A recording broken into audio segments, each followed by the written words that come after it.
Hello out there in YouTube land. I'm Tom Connors. Welcome to our WandaVision episode 4 and 5 roundtable. With me is the boss man, Andre. How you doing? Greetings, everyone. Thanks for joining us. Apologies for doing a double review, but that's because we didn't do one last week. So, better late than never. I think it's all right because these episodes kind of go together anyway. And also with us is one of our fifth Beatles. We call him our resident physician. He has the cure for all your entertainment needs, the script doctor. How you doing, man? I am freezing, but I'm happy to be here with you guys. That's your fault for living in Canada. You can't blame anybody else but yourself. Well, I mean, the borders are closed, so I've got someone I can blame. All right, fine. I'll let that slide. Also with us today is one of our toxic femmes, Miss Reina Creole. How you doing? I am doing well. Probably not as cold as Script Doctor, but still cold for suburban Philly. Yeah, you're not nearly as far north as he is. So. No. But yeah, so we're going to talk some WandaVision. We also have a couple other guests who are going to file in as we get going. But before we do that, let's kind of recap how everybody's been feeling about the show so far up to episode 4 and 5. I'll go real quick first because I loved the first two episodes, and that third episode I was kind of like, I don't know if I'm going to like this going forward. So I was kind of like, it was up to the show to keep me going with it. So we'll get to how I feel about that. But first, let's ask Lorena real quick. Let's recap how you felt about the first 3 episodes so far. The first 3 episodes, I liked the first one. I liked the second one. The third one started dragging, and I'm just like, you guys kind of need to start bringing in more of the B plot in order to keep me interested, because that was the first one where my attention really started to kind of waver. Until that part near the end where we kind of see Vision how we really remembered him looking like at the with the gray the end game. It's like, holy crap. Okay. So the first 3, right? You want me to we're just gonna just kind of give an idea up to episode 4. Yep. Yeah, that's pretty much where I left it. I was thinking that they were really going to have to put their foot on the gas, so to speak, with respect to the B plot, or else it was really going to lose my interest. I actually felt the same way. That's kind of what I was saying too, is like, okay, it's up to you guys now to keep me interested in this because you're really pushing my patience. And I think you felt the same way, it sounds like. Yeah, I did. Script, how about you? I found it kind of okay. I mean, it's delving into a story within the comics that I'm not familiar with the WandaVision stuff. I never really followed that. So that part is driving my curiosity, but I found the pacing to be a little weird. And again, like with these type of streaming shows, especially ones with such big properties, I'm expecting to get hour-long runtimes. But I mean, it's okay with the half-hour or 22-minute format so far. Only one thing has raised an eyebrow, but it wasn't in the first 3 episodes. Okay. But everything else is like, it's fine. I mean, it's not horrible, but it hasn't blown my socks off yet. So I'm just letting it play out. And we'll keep that other thing in mind then for when it comes up. Sure. Yeah. And as for me, I liked the general Jacob's Ladder aspect of the first 3 episodes, but like the rest of you, I think that they were pacing-wise completely off. I do believe that the first 3 episodes were meant to be 2 episodes, and then they stretched them into 3. And I think that was a big mistake. That was too big of an ask. I'd go as far as to say the first 4 episodes. Yeah, that very possibly. And I think that that was a mistake, honestly. I think that they have damaged the pace of the show because of it. It could have been even in episode 4 and 5 as well, but I noticed it most in the first 3 episodes, because if the entire story of the 3 first episodes had been one double episode that would have started the whole series, there would have been absolutely no complaints. But when that was dragged out over 2 weeks, one double episodes, and then continuing that in a third episode in a second week, then they were really starting to annoy the audience, and that's purely a pacing issue, not a story issue. I think they noticed that, and I think that's part of the reason, not just the leaks, that they released this last episode as a 40-minute episode, which is basically like this. I feel like this last episode is basically how we were meant to see these shows. Like, Yeah, I think this so, would too. technically be the third episode. Agreed. I But- think so too. We had Rob join us. How you doing, Rob? Oh, fantastic. Getting better all the time. How did you feel about the first 3 episodes of WandaVision? We're just recapping for the audience how we felt about those episodes before we dive into episode 4 and 5. So just real quick, a recap of what you thought. Oh, man. Let me tell you, it starts out slow, but when Debbie finally goes to Dallas, man, that's where things really take off. WandaVision. WandaVision. What am I? Really? No, we're not. Debbie does Dallas today? No, that's next. No. Oh, darn. I was watching the wrong thing then. Oh, well, I just wasted that. Well, wouldn't call that a waste of 90 minutes. Okay, yeah. That's a classic. I mean, Okay. WandaVision.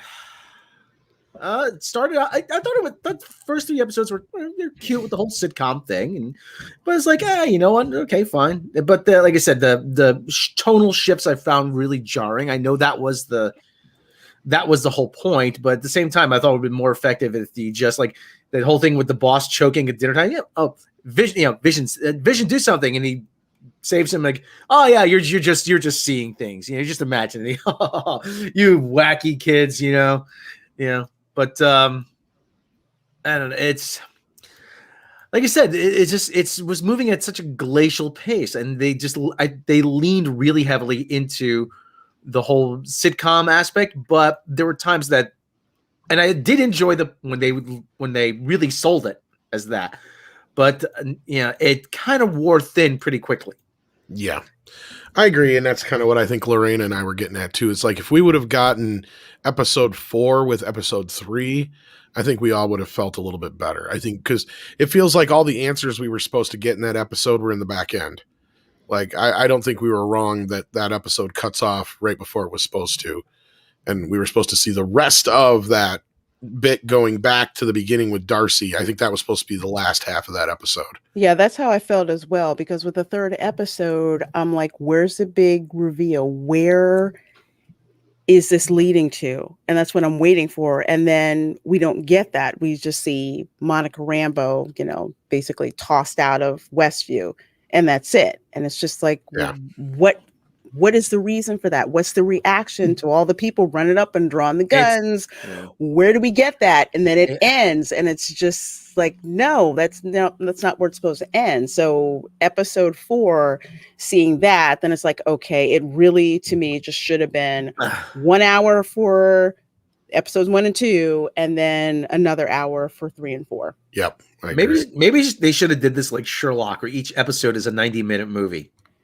Yeah, I like that format. Yeah. It's Mhm, 3 yeah. episodes a season, so you've got 3 90-minute films. Like, that's a pretty good staple. I will say what kind of throws me off a little bit is the fact that this could run in parallel with televised history, and it kind of stumbles a little bit because and they meant, and I'll only use a little bit of a spoiler that's mentioned briefly in episode 4, but Darcy mentions that one of the TV shows, the first one, is from the 1950s, but it's not. It's the Dick Van Dyke Show. That's 1961. But it made me thinking, well, why didn't they start with the most famous television show of the 20th century, which was The Honeymooners?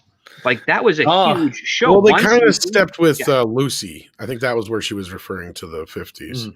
But the 50s isn't Lucy either. Yeah, I know. That's like there's not a single 50s show referenced at all in WandaVision. Yeah, you're right. Pretty much the only one would be the say- Honeymooners. I would say in a really weird, and this may be reaching, but every time that Ralph was mentioned, that's when I kept thinking in my mind, the Honeymooners. That's true. True, I don't but, know if they forgot not- it. Yeah, it's not They blatant. started as like the Honeymooners in an apartment, Yes. and then they ended that episode with them driving to Westview. hmm Then you're hitting every generation, because what it seemed like the format being in the first 2 episodes, or at least the first 3 episodes, was that, we're going to do a TV series from the start Right. of the 60s. Then we're going to end the second episode at the second half of the 60s, that 10-year gap. And then the third one's the start of the 70s. Then the fourth one would be the end of the 70s, but they didn't do that. They jumped straight into the early 80s with another thing, and then they're doing another 80s, I think. And it's just like the organization and the way that they would pace it out properly to show like how at the beginning of one decade doesn't really reflect the end of the same decade, and that's kind of how a miraculous aspect of television, and it also relates into streaming services and all of that. and they didn't go there. And it is weird because you're writing a show that's making fun of these staples of our pop culture and television, and they're getting things wrong as opposed to using the proper like generalities of it. Like it was just that first episode clearly defined. That's Dick Van Dyke show. That's Wanda playing Mary Tyler Moore and Vision Dick Van Dyke. It's like clear as day, easy to follow.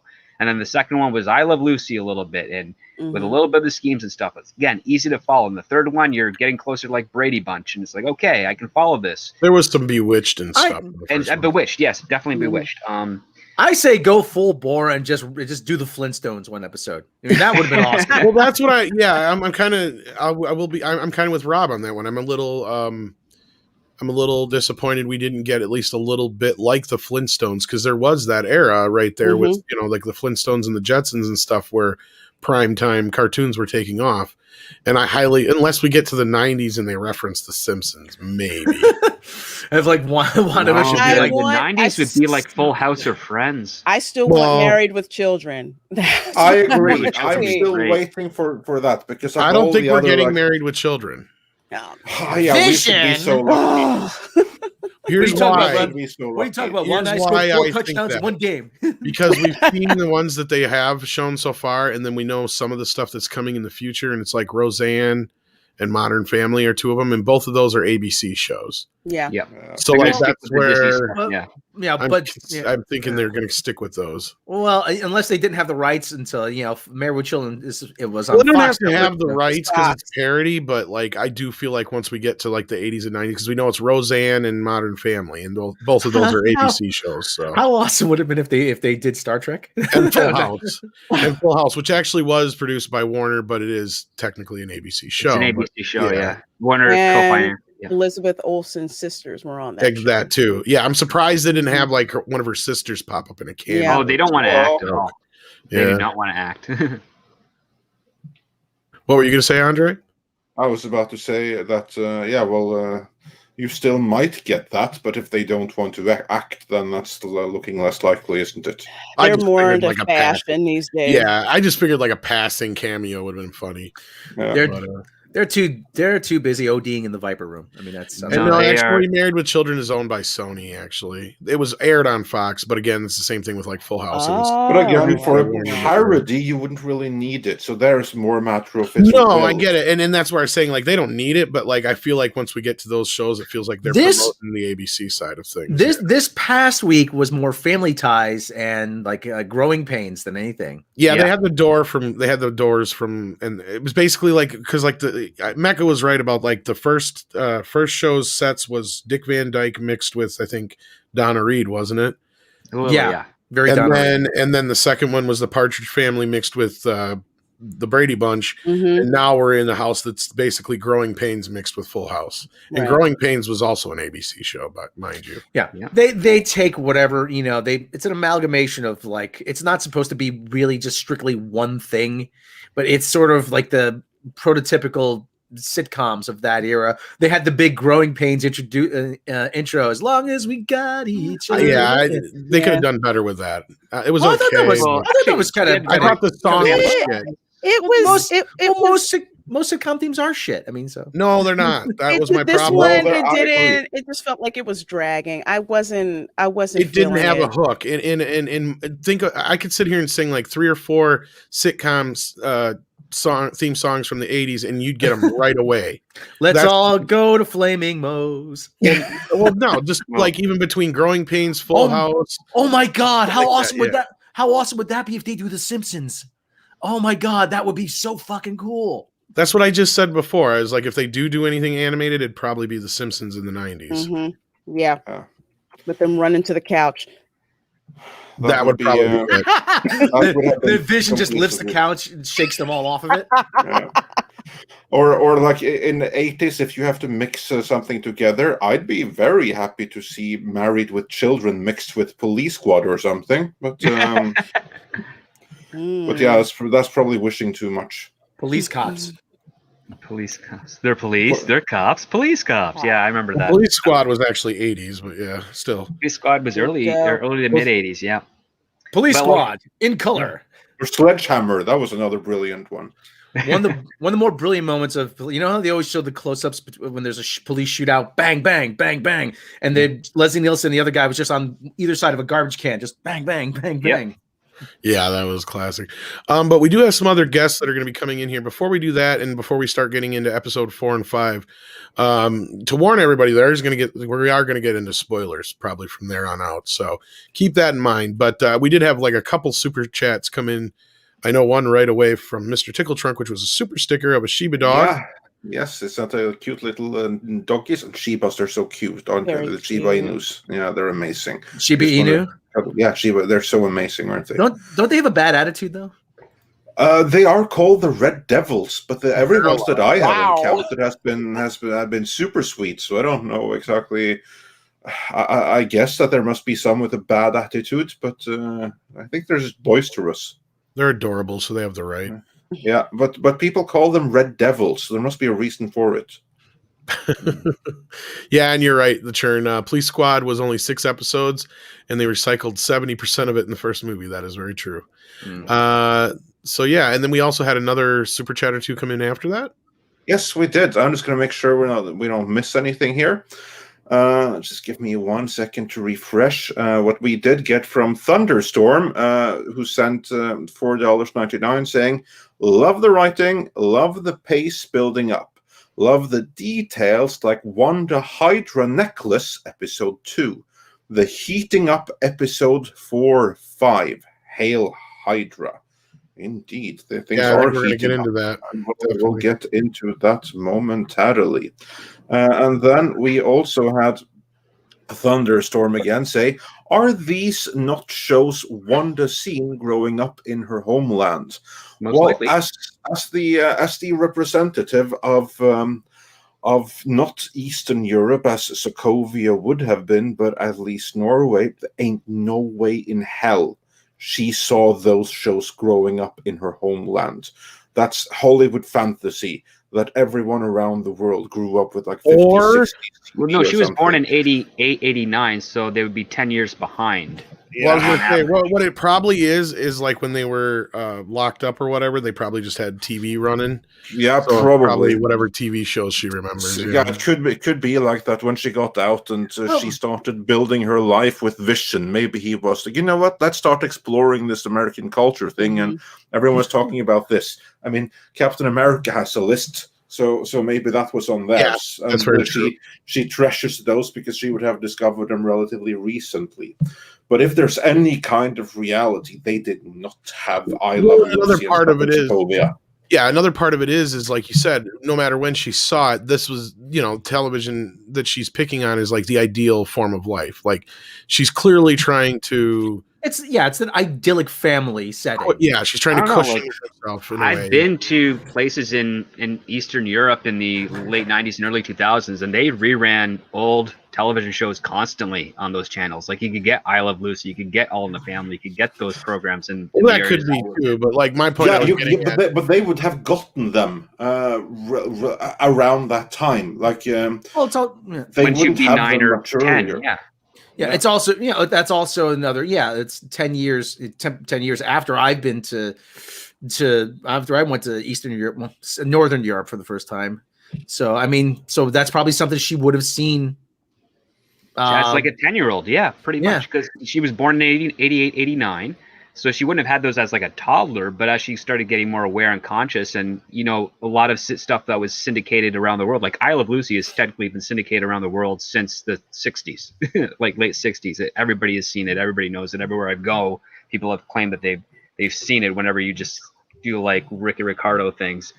But I mean, like she probably would have seen that on some of the local affiliates. Not many that would probably be in a place like Sokovia, but I mean, in Eastern Europe, that was the one, like in Poland and Ukraine and what was now former Czech Republic.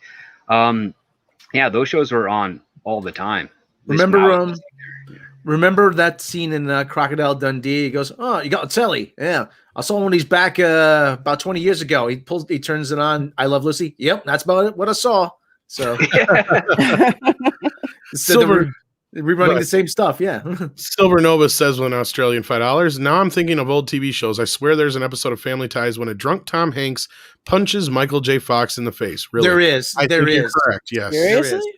Yes, there Yeah. is. Tom Hanks was on 2 episodes of Family Ties as Alex Keaton's cousin.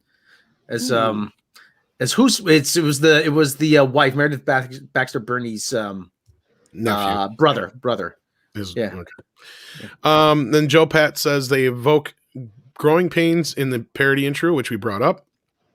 The director of the entire series, Matt Shackman, was on their spinoff, Just the 10 of Us. I did not know that. That's a I good didn't know piece that of trivia. either. There you go. Yes, I knew that as And well. this I knew. Just the 10 of Us also starred Nancy Thompson herself, Heather Langenkamp, no joke. And it also starred 2 other Scream Queens from Nightmare on Elm Street as well. I can't remember her name, but she was in part 4, and then the little girl from part 2 as well, who played the little sister, were also on the show. So there you go. Jamie Luner also was on Just the 10 of Us. She turned up in a lot of 80s sitcoms. Yeah. Very So very- three of the women from Nightmare on Elm Street were on there as well. Yeah. So anyway, now let's talk about episode 4. Dear God, I know way too much about television. Episode 4 was where we finally started getting some answers. We finally started to kind of here we go. Dr. Jagus says Eastern, Love that icon. Tonight man. on the Real Housewives of City Evil. Eastern Europe had some good TV back then. My favorite is Real Housewives of Yugoslavia. I'd totally watch the Real Housewives of Prijedor. That would be hilarious. Tonight, Katerina goes down to well to only find that goats have been feeding there all day. You know what? You don't know how right you are. Oh my God! I know. I thought I was leaning into the worst stereotypes. My husband is worse. He only has 3 goats. My neighbor's husband has 5. I say to man, take my wife, please. He did. Okay, you know the scary thing is I've seen a bunch of Real Housewives shows, and I would actually watch that. Yeah, I'm telling you, like I'd watch the heck out of that.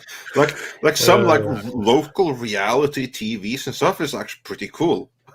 So yeah.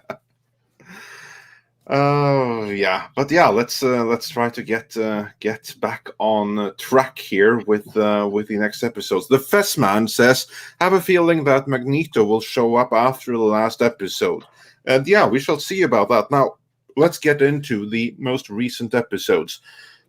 Before we get into episode 5, which would be the most recent one, let's recap the one before that, the last week's episode, because we haven't reviewed that yet.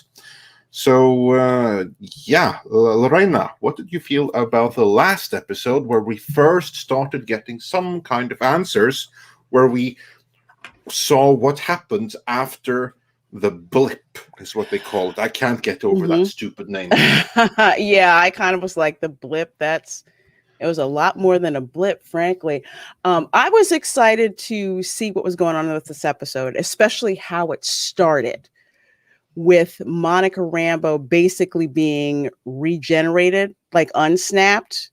So she actually came back. So that was the nice tie into what happened with Infinity War. And then you see people starting to reappear, and she's asking what's going on, and this one nurse, he's like, I can't talk right now, I gotta go talk to my wife. And she hadn't noticed how much time had passed. So I thought they did that very well. And this whole episode was basically catching you up to date with just what was going on with the B plot, not only with what was going on with the B plot, but finding out more about just how this whole thing with Wanda is being set up. And I did like the fact that they brought Darcy back, as dorky as she was in the Thor movies. I did like her.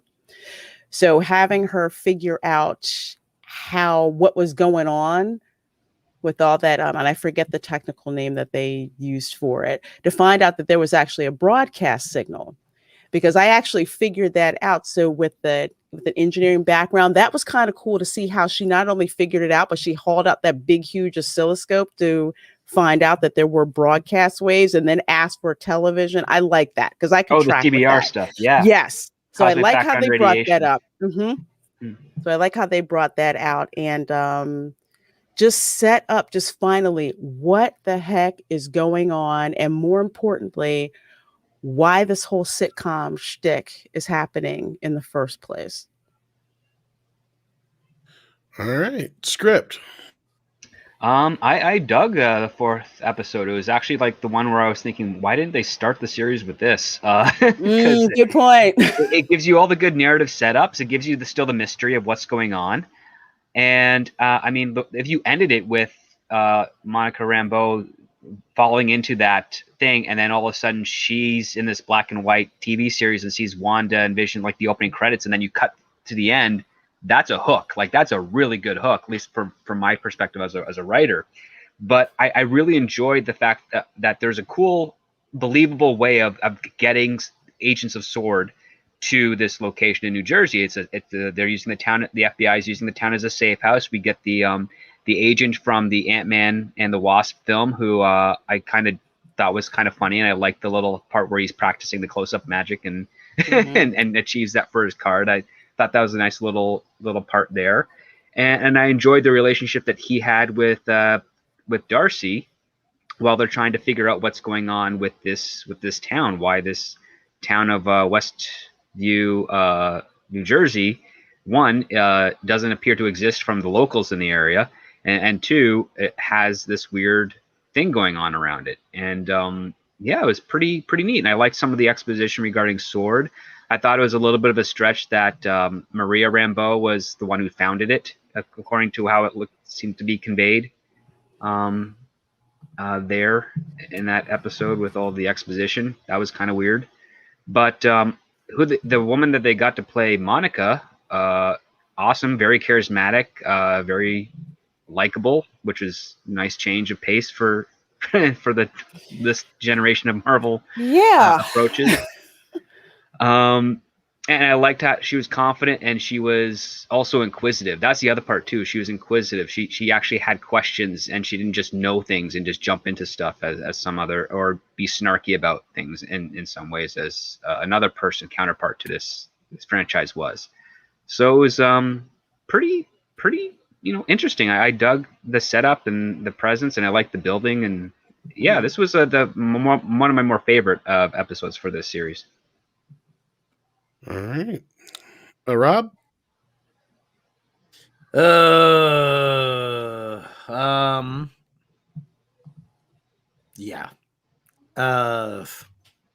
Like I said, like Script said, yeah, if you had that as a setup, yeah, the way that they're doing it does seems like this show was written backwards, or that they had this idea and then they try to fill in a lot of the gaps. And they became too reliant on the mystery box at the beginning. Well, I agree with the churn. They should have the fourth episode should have been like the second or third episode.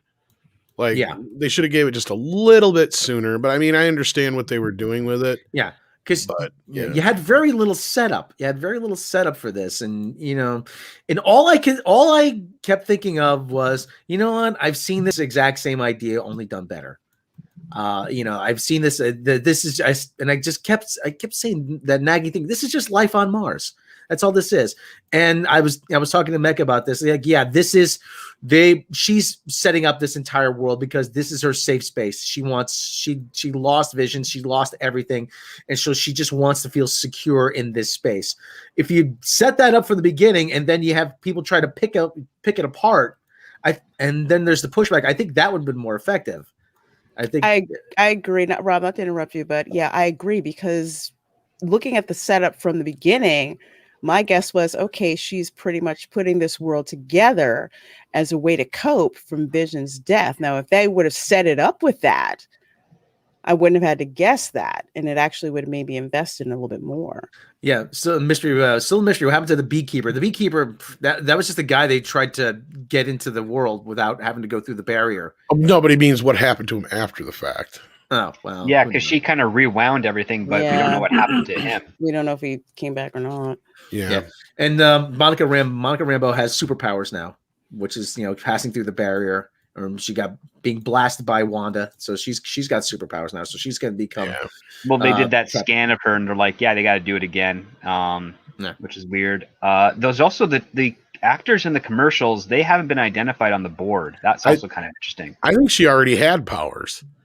Because remember, they're like, "Oh, we need to do the scan again." And she's like, "No, we're done here." And he's like, "Yeah, she does that." So kind of implying like this is not the first time that she's had a situation like that. Well, where he doesn't know the reason why. No, I know, but like I'm saying, like she knew the way she knew that's how the test was going to come up. Yeah, or maybe she's just listen. You poked and prodded me enough. That's it. I get that, but no, like she normally knows like that. She just avoids it by not addressing it, and she's seen him do it. He's seen her do that before, is what I'm saying. Can I just say for a second here? On a second day with her? No, they'd known each other before. Remember? Yeah, that was the whole point. Like the Asian FBI guy. Yeah, they were friends before. That's what they were talking about. I could have swore that's the way the relationship. He introduces himself in front of the. Was it? Thing. Yeah, he's never met her before. She disappeared, and then a couple days later. I thought he knew her before the snap, though. Was the whole point? I don't think so. I could have swore, but the head of store does, but not the Asian FBI guy. Okay, yeah, no, not the FBI guy. Okay. Can I just say for a second here? Listen, I know there's a lot of people on the interwebs, and especially I'm looking at you, Screen Rant.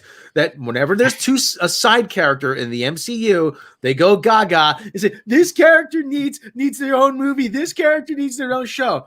Can we please stop with the talk of a Darcy and Agent Wu X-Files show, please? No, thank you. These are two side characters, and they're side characters for a reason. That would become annoying really quick. And don't lean on the crutch, well, because diversity. I'm like, fuck off, okay? Just really, seriously, stop right now. I'm sorry.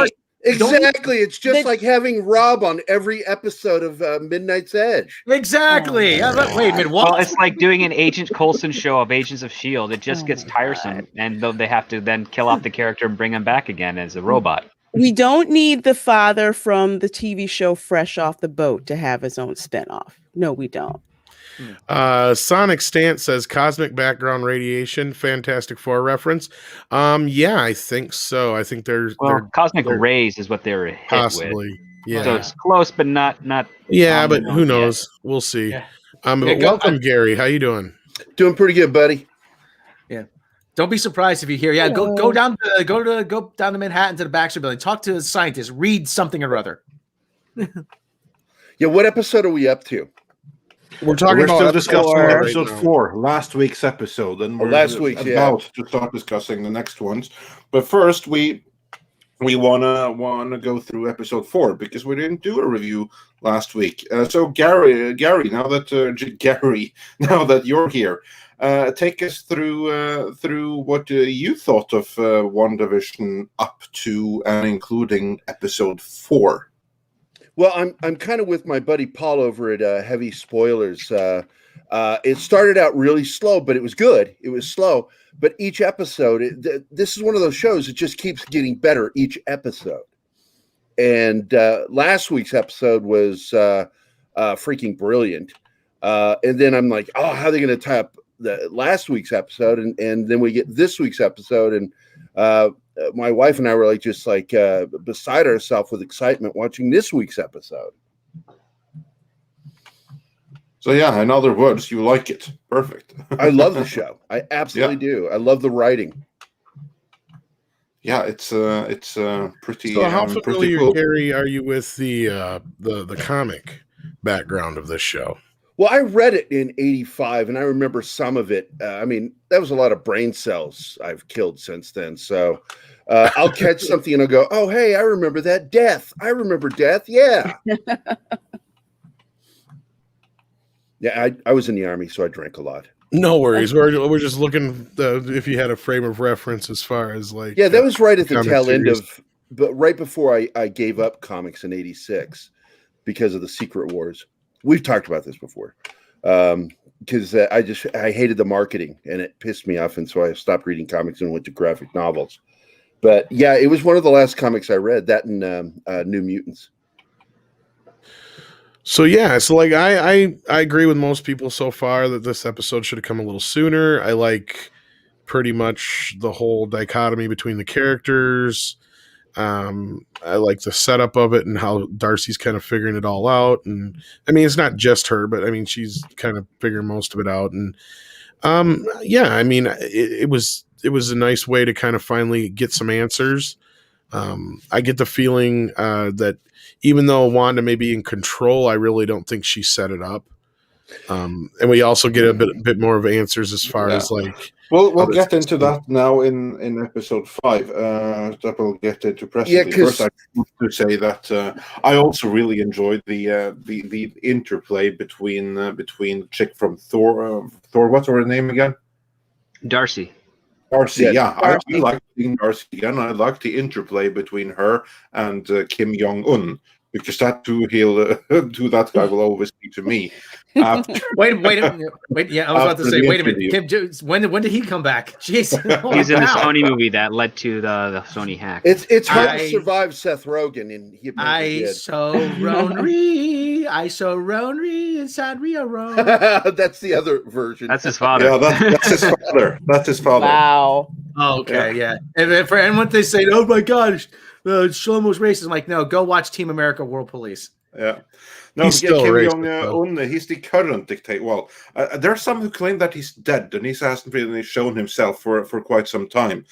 But basically, the guy from Fresh Off the Boat played Kim Jong-un in the interview. And that was my introduction to him. So to me, he will always be Kim Jong-un first, and whatever else second.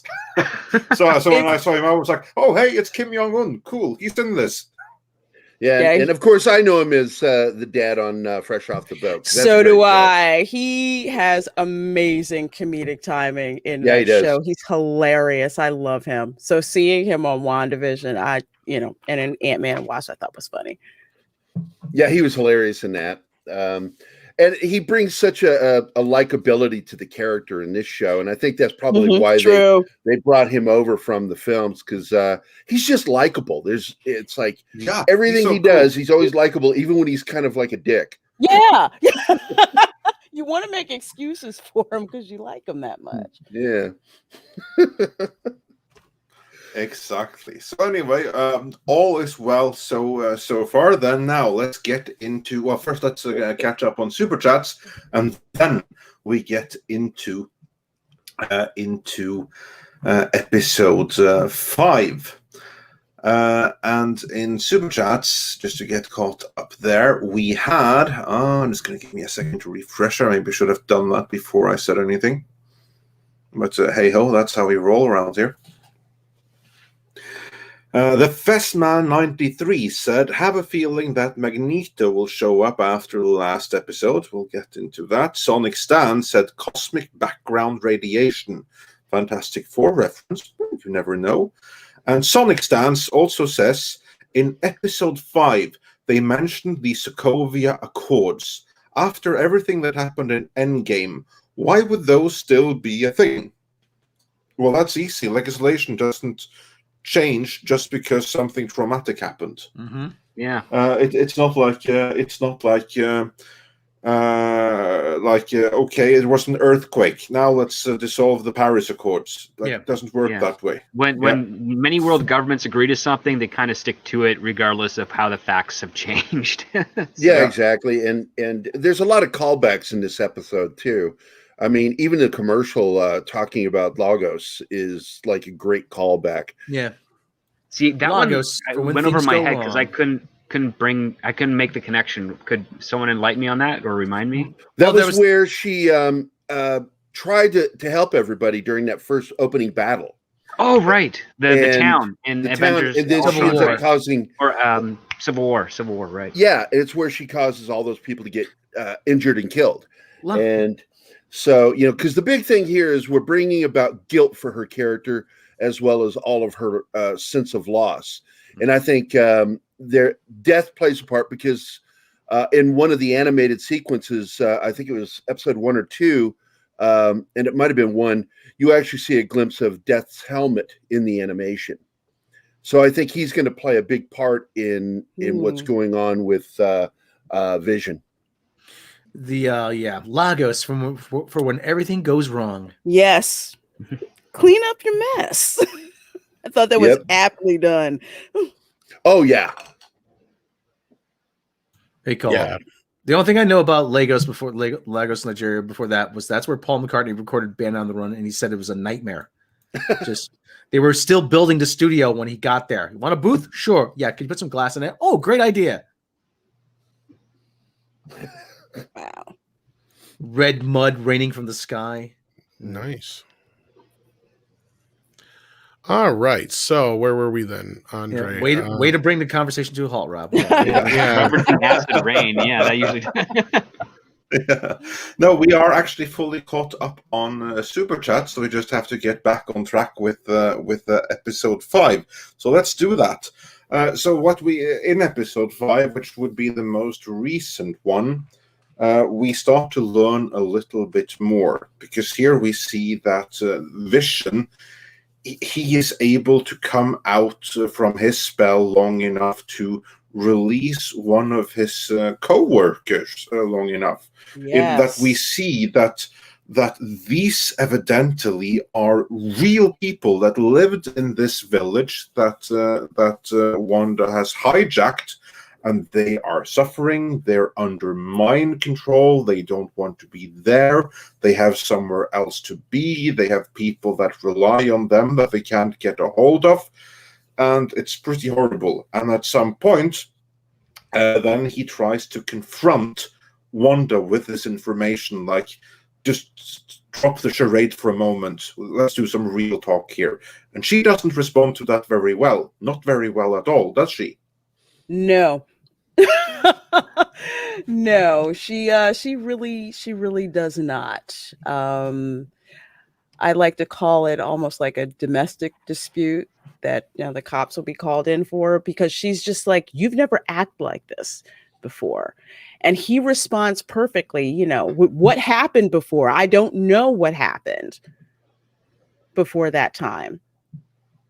Yeah, because you notice that even when he does what he does in the office before he wakes what's his name up, it's almost like, oh, I can do this. Yes. And then he's like, I did that to the computer. Can I do that to the guy? It makes you wonder if that, are they going to follow the comic book in that he was brought back from the dead, or, well, that's not what they did in the comic book, is it? I didn't read the comic, so I didn't know, but I will say one Death thing that I played a really major part in liked about that. Okay. I just keep remembering that, and I don't think he died in the comic book, but Death played a major part in what they were doing, but in the show, I think that there's a potential for two things going on: that he is something that she brought into reality after finding his body cut up in pieces, or he is actually the body reanimated, and and I think that she used Death to do it, and I think that's how she ended up here, is that there was a deal struck. I mean, it's just one of my theories. Well, that's my impression without. I'm sorry, Script Doctor. That's my impression without knowing the comic book origin of that, but seeing the scene that they had played where she broke into Sword and basically went and got his body. Yeah. Yep. And and they're trying to make her look like the bad guy there, and in reality, I think she was trying to keep him from being turned into a weapon. I think they were trying to weaponize him. Mm. Well, how long did Vision disintegrate? I don't remember if Vision's corpse disintegrated along with the snap. I don't think it would have. So that no, it didn't. No, it didn't, because he was dead before the snap. Yeah, that's the whole thing. Is she went in and got his body? Yeah, because she was snapped away. So when she came back, she got his body. So his body had been with Sword for 5 years. So we don't know how much technology they caught out of him during that elapsed time. And on top of that, Gary, you mentioned Death. Like, if they bring in Death, I would say that's kind of like makes Infinity or Endgame a big missed opportunity, because the whole reason from the comics, my understanding, is that Thanos did what he did to win over that lady. Actually, I'm glad they went the other route, because basically I agree completely with the that. Infinity War in the comics basically over a piece of pussy. Like, seriously, that's really what it's all about. Is he wants to get with you. Yeah, but it changes the motivation to make it far less altruistic in his own perspective and more evil and sinister. It was like, I'm doing this thing for a good cause, but I'm also doing it because it's a way to win the love over this being that will never want me. I mean, that's you making more evil. The cause was left, as far as my recollection. Yeah, I was just going to say the cause had less to do with it in the comics than just getting a piece of pussy. Well, Like that's why they obviously changed it. yeah, Yeah, 'cause- but they can alter it to make it still be motivational. To be like, listen, I lost my planet, but the death is like, yeah, but if you kill everybody, you can have me and get your cause done. And so you have that manipulation of the devil on the shoulder aspect, which whenever you have a character that succumbs to that, it makes them pretty interesting, and it puts them into a point where they can choose to reject it or choose to enforce it. But when you make it like where he's self-righteous, and it just kind of deflates his evil nature, because now he's just doing it for reputation as opposed to something of anything that's tangible or understandable with manipulation and choices and whatnot. It's like, no, I destroy the stones so no one can use the stones and everything. It just all was weirdly convoluted. But if you wanted to try and reconcile what they did in the comics to what they did on film, you could definitely make it something where it's more about the love and the wanting that better life because of the cause and its manipulation than just this flat one-dimensional eco-terrorist type of thing.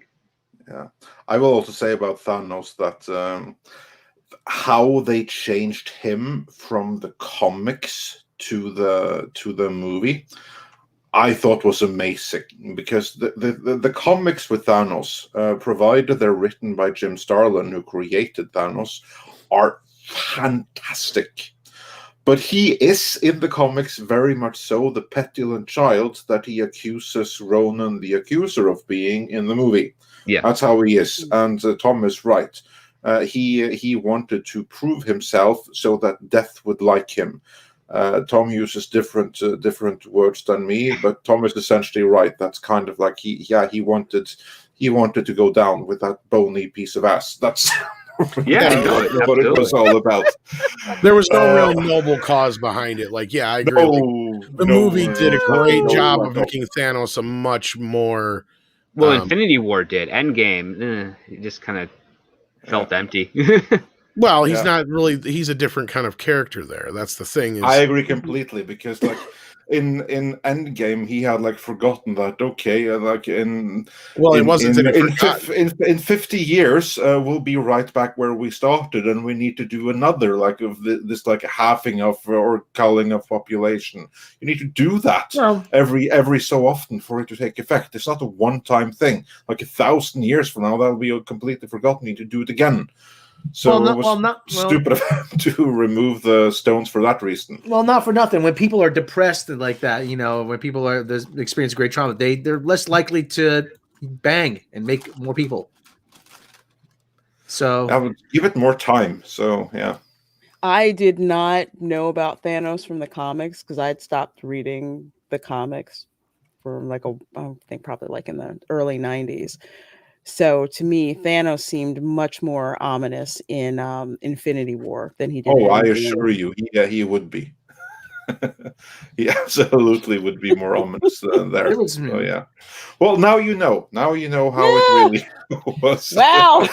That makes me curious, because I heard you guys say that they were like Death's helmet and stuff like that. And to which death do you refer? Because the death from Marvel Comics that I know literally is the skeleton of a woman in a robe. So it's not like she was that attractive or anything either. Yeah, but she did it for Thanos. Hey, what? Some guys are into that, though. But I always would figure, like, I was hoping that they were going to bring her in somehow in Endgame and make that kind of be like, yeah, it's not just the environmentalist thing; it's also something really pathetic and selfish. Because making a villain more villainous, as opposed to having like, I understand the conflicting point of view of like, yeah, you know what, we are scarce. We have scarce resources. What he's doing, you can understand his logic, even though it's incredibly flawed. But if you throw in the motivation of like, a soulmate, so to speak, then you have something that's far more driving of it, where he does what he does. Then you find out later, like, that's not satisfied. So he's like, I got to go further. And then that's where the Avengers have to say, that's where you have the bigger battle, where it's like, he's going to pretty much half the universe again. And again, he's going to do it because death will never be satisfied. And that's his flaw as a villain that the Avengers have to try and exploit and use. And it would just fit more in line and a little bit be a little bit closer to the comics without being so one-dimensional about just getting, for what Tom said for him. Yeah. to get some action. Because really, So- all it Yeah, was is and they who chop I'm off his head, literal and they go bone back in reaction. time, and then they fight him again. It was like it's really empty. Like in Endgame was just really empty in that regard. It didn't feel like it escalated what Infinity War set up, which Infinity War is far superior. Definitely. And who I'm talking about when I bring up death is the Grim Reaper. And I just put it up on the screen if you want to share it.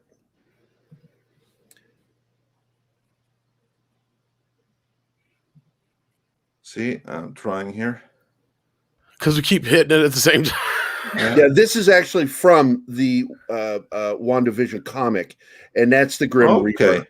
And his helmet, you can actually see his helmet in That the looks opening. very Jack Kirby.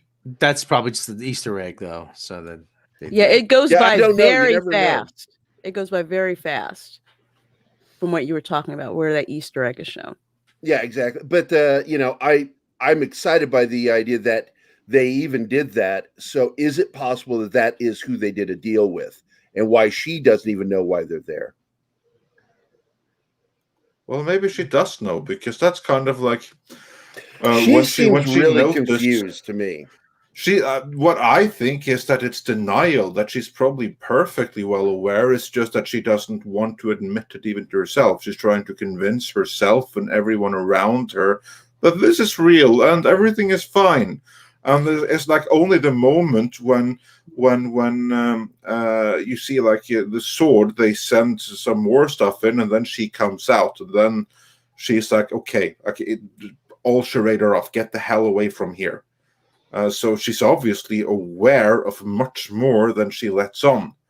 Question is, what is it that she knows that she's not telling us, and that she may be trying to conceal to herself when doing the regular broadcast of the show?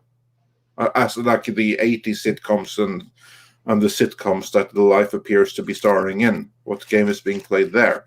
That's the interesting part to me.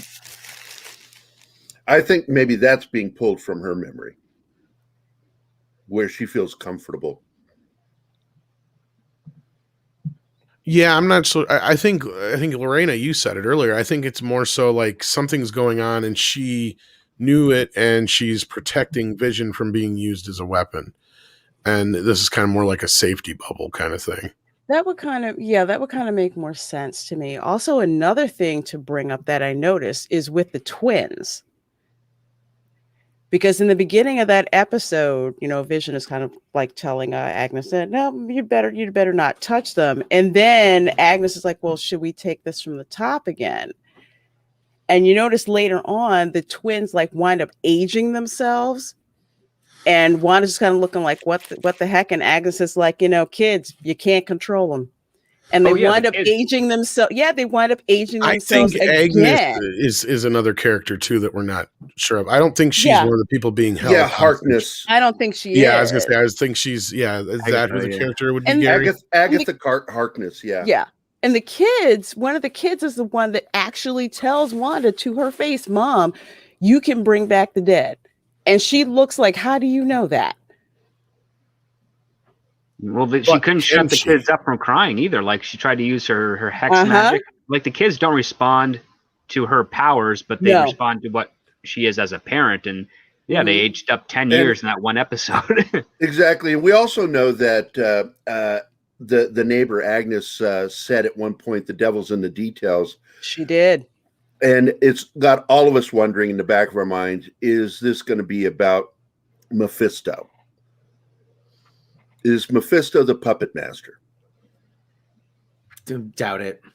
I kind of doubt it. I'd heard that theory. Mephisto keeps popping up everywhere. And I keep hearing that. So I wouldn't be surprised, but I think she's a character that she's not claiming to be. Because remember, we haven't seen Ralph at all. Yeah, we haven't seen Ralph at all either. Yeah, you're good point there. And then there's do we want to jump to the big reveal yet, Andre? Or let's do a couple of super chats first before we get caught up there. Then we can get into the big reveal. Although I trust that most people who are watching, they saw the title, which indicates that there will be spoilers. So either they've seen it or they don't care. But yeah, Mr. Tickle Trunk says for $2 Canadian, Distraction. Indeed. And your Muslim uncle says for $4.99, hail, hey, hey. Does Vision not actually being his full self mean that Wanda is just obsessed, than really live with him, since he is just a shadow of himself? Probably, because here's like the thing that we don't know. She's, to me at least, it looks like Wanda is in control over maybe not everything, but certainly much more than we are led to believe. Question is, who's the one really in charge, and why is she doing what she's doing at all?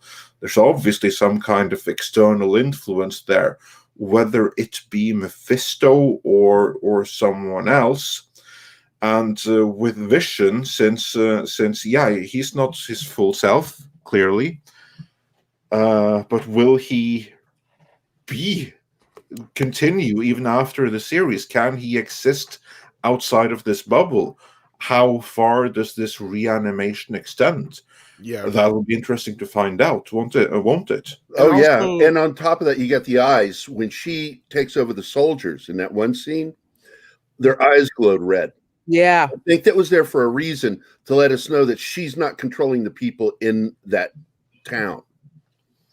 That when she I was going to takes say, control, I think, yeah, because I think there's something there because that was one of my worries before, Gary, was that she was actually they kind of turned her evil or whatever. I'm like, I'm not liking the character now.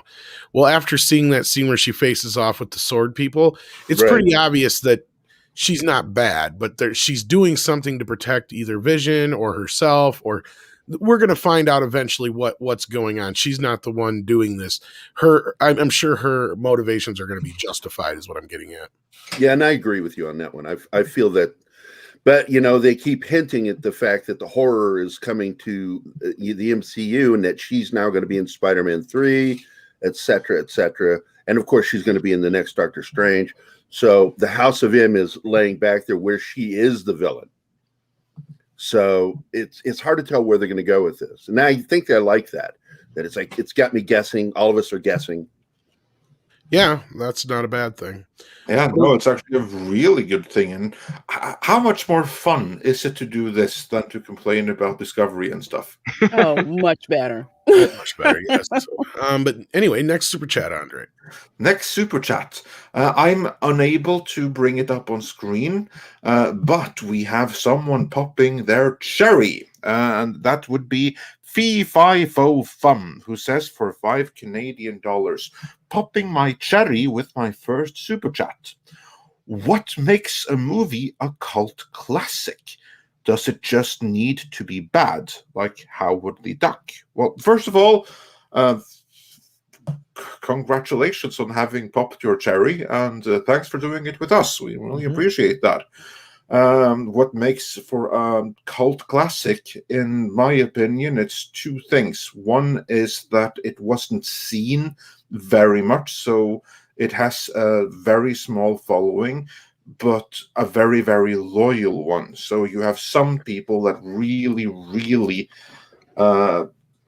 like it and talk it up. And the movie doesn't have to be bad. It can actually be really, really Yeah, good. exactly. Well, that's Blade Runner. usually. Oh, go ahead, Gary. No, it's the same, like Blade Runner. Yeah. Well, I was going to say, yeah, because 9 times out of 10, the reason they become cult classics is because they were good films. They just weren't paid attention to at the time they came out. A lot of Carpenter films lately, too, I'm sure Gary will agree with me, have become more cult favorites than, because at the time they basically flopped. Big Trouble in Little China. The Thing. Yeah, a lot of them, yeah. They Live. Pulp Fiction. Well, Pulp Fiction was a pretty big hit when it came out. That was almost kind of like,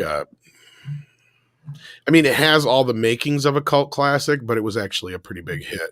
It was Yeah. pretty popular and well advertised. Yeah. Yeah. Rocky Horror Picture Show. Did we mention? That's that? what I Rocky was Horror going to Picture say. Show is Rocky Horror probably- Picture Show.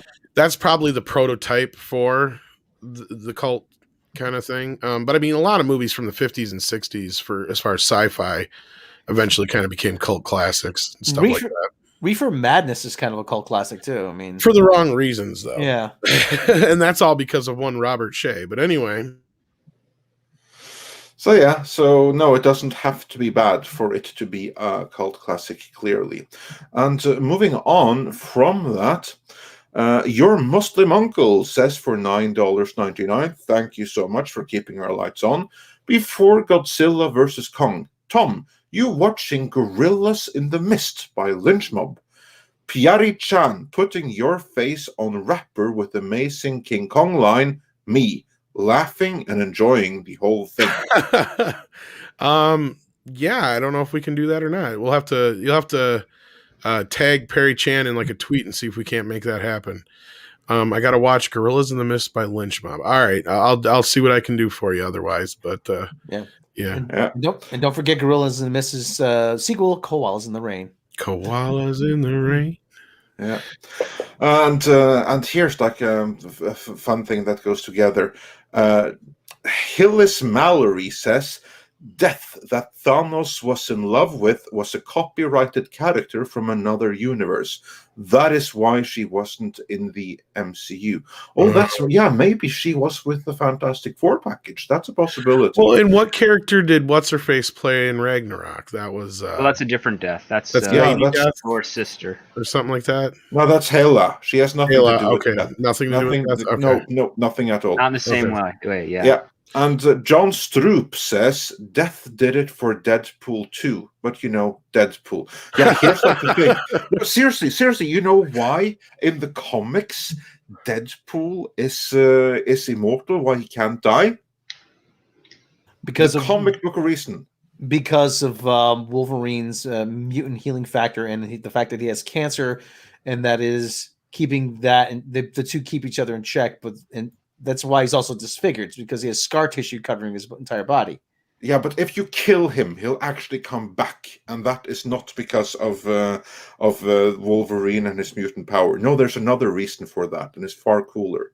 Okay. The reason for that, as was revealed in Deadpool versus Thanos, is that Thanos, he has a thing for death. That bony chick.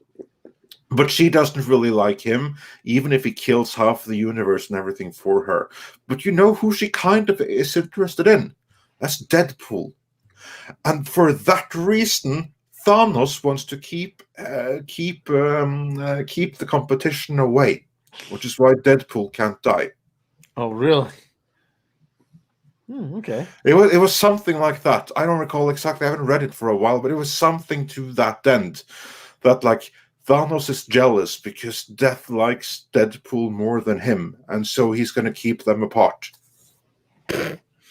Sounds like something Deadpool would do. But anyway, Thunderstorm says, is Ralph possibly Mephisto? Yeah, we actually kind of alluded to that a little earlier, I think.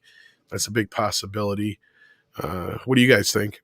That's what I was thinking. Yeah, I was going to say, you paused. Yeah, you're the one who brought it up before, yeah. I just tend to think that there's always that husband or that wife or whoever on sitcoms that you don't see.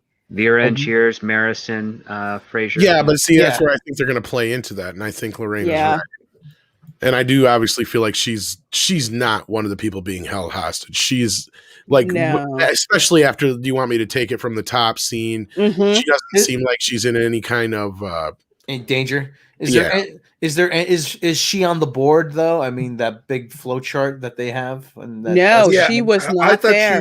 I thought she was in that. She was not there. Okay. They did not ID her. No, I was going to try and remember her or the two commercial actors. They also didn't show the postman.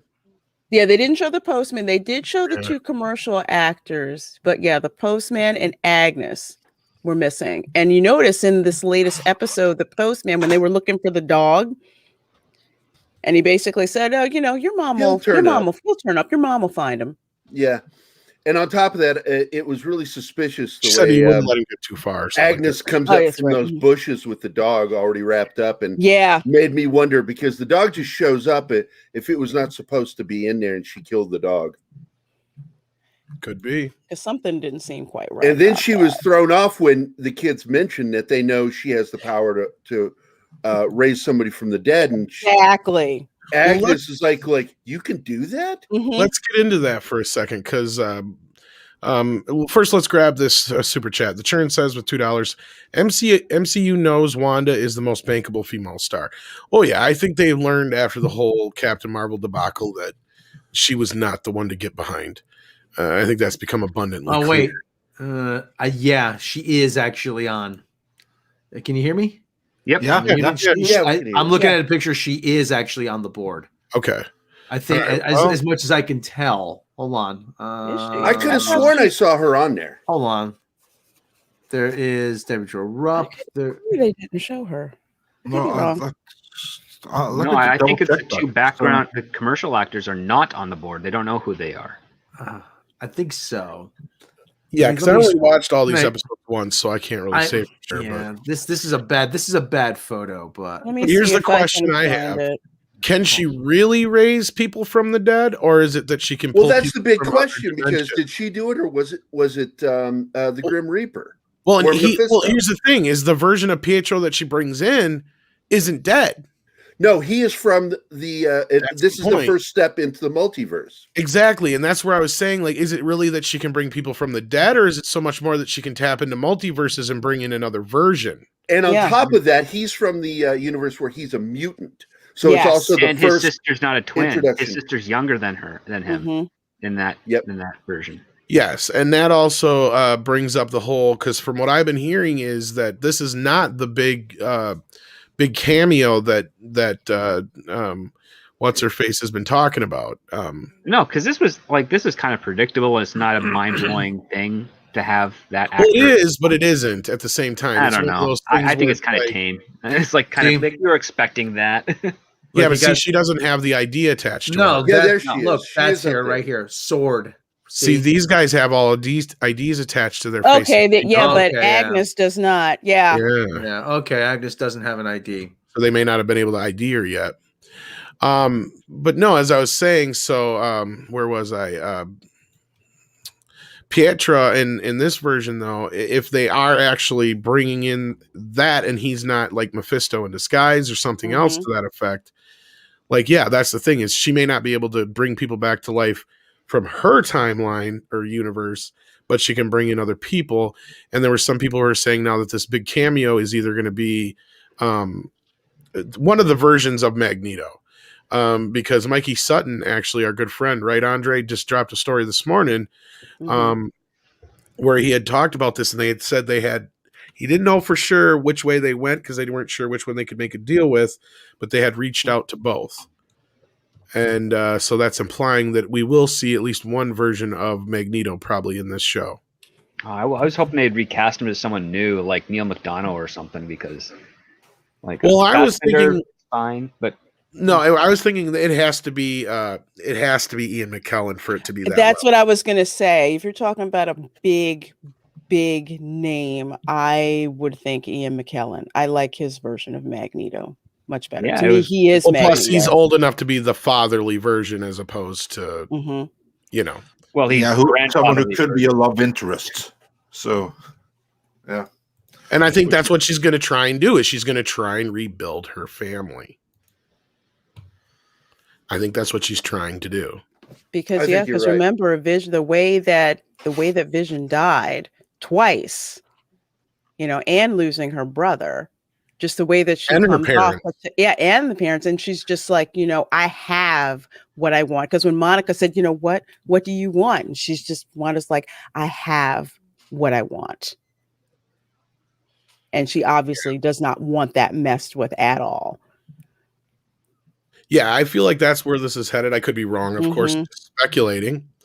But I mean, yeah, the only other one who could be big enough would be Wolverine, and I just don't see a reason for him to be brought in here. Yeah, I mean, like him, but nah. I have a feeling they're going to save Hugh Jackman for Deadpool 3.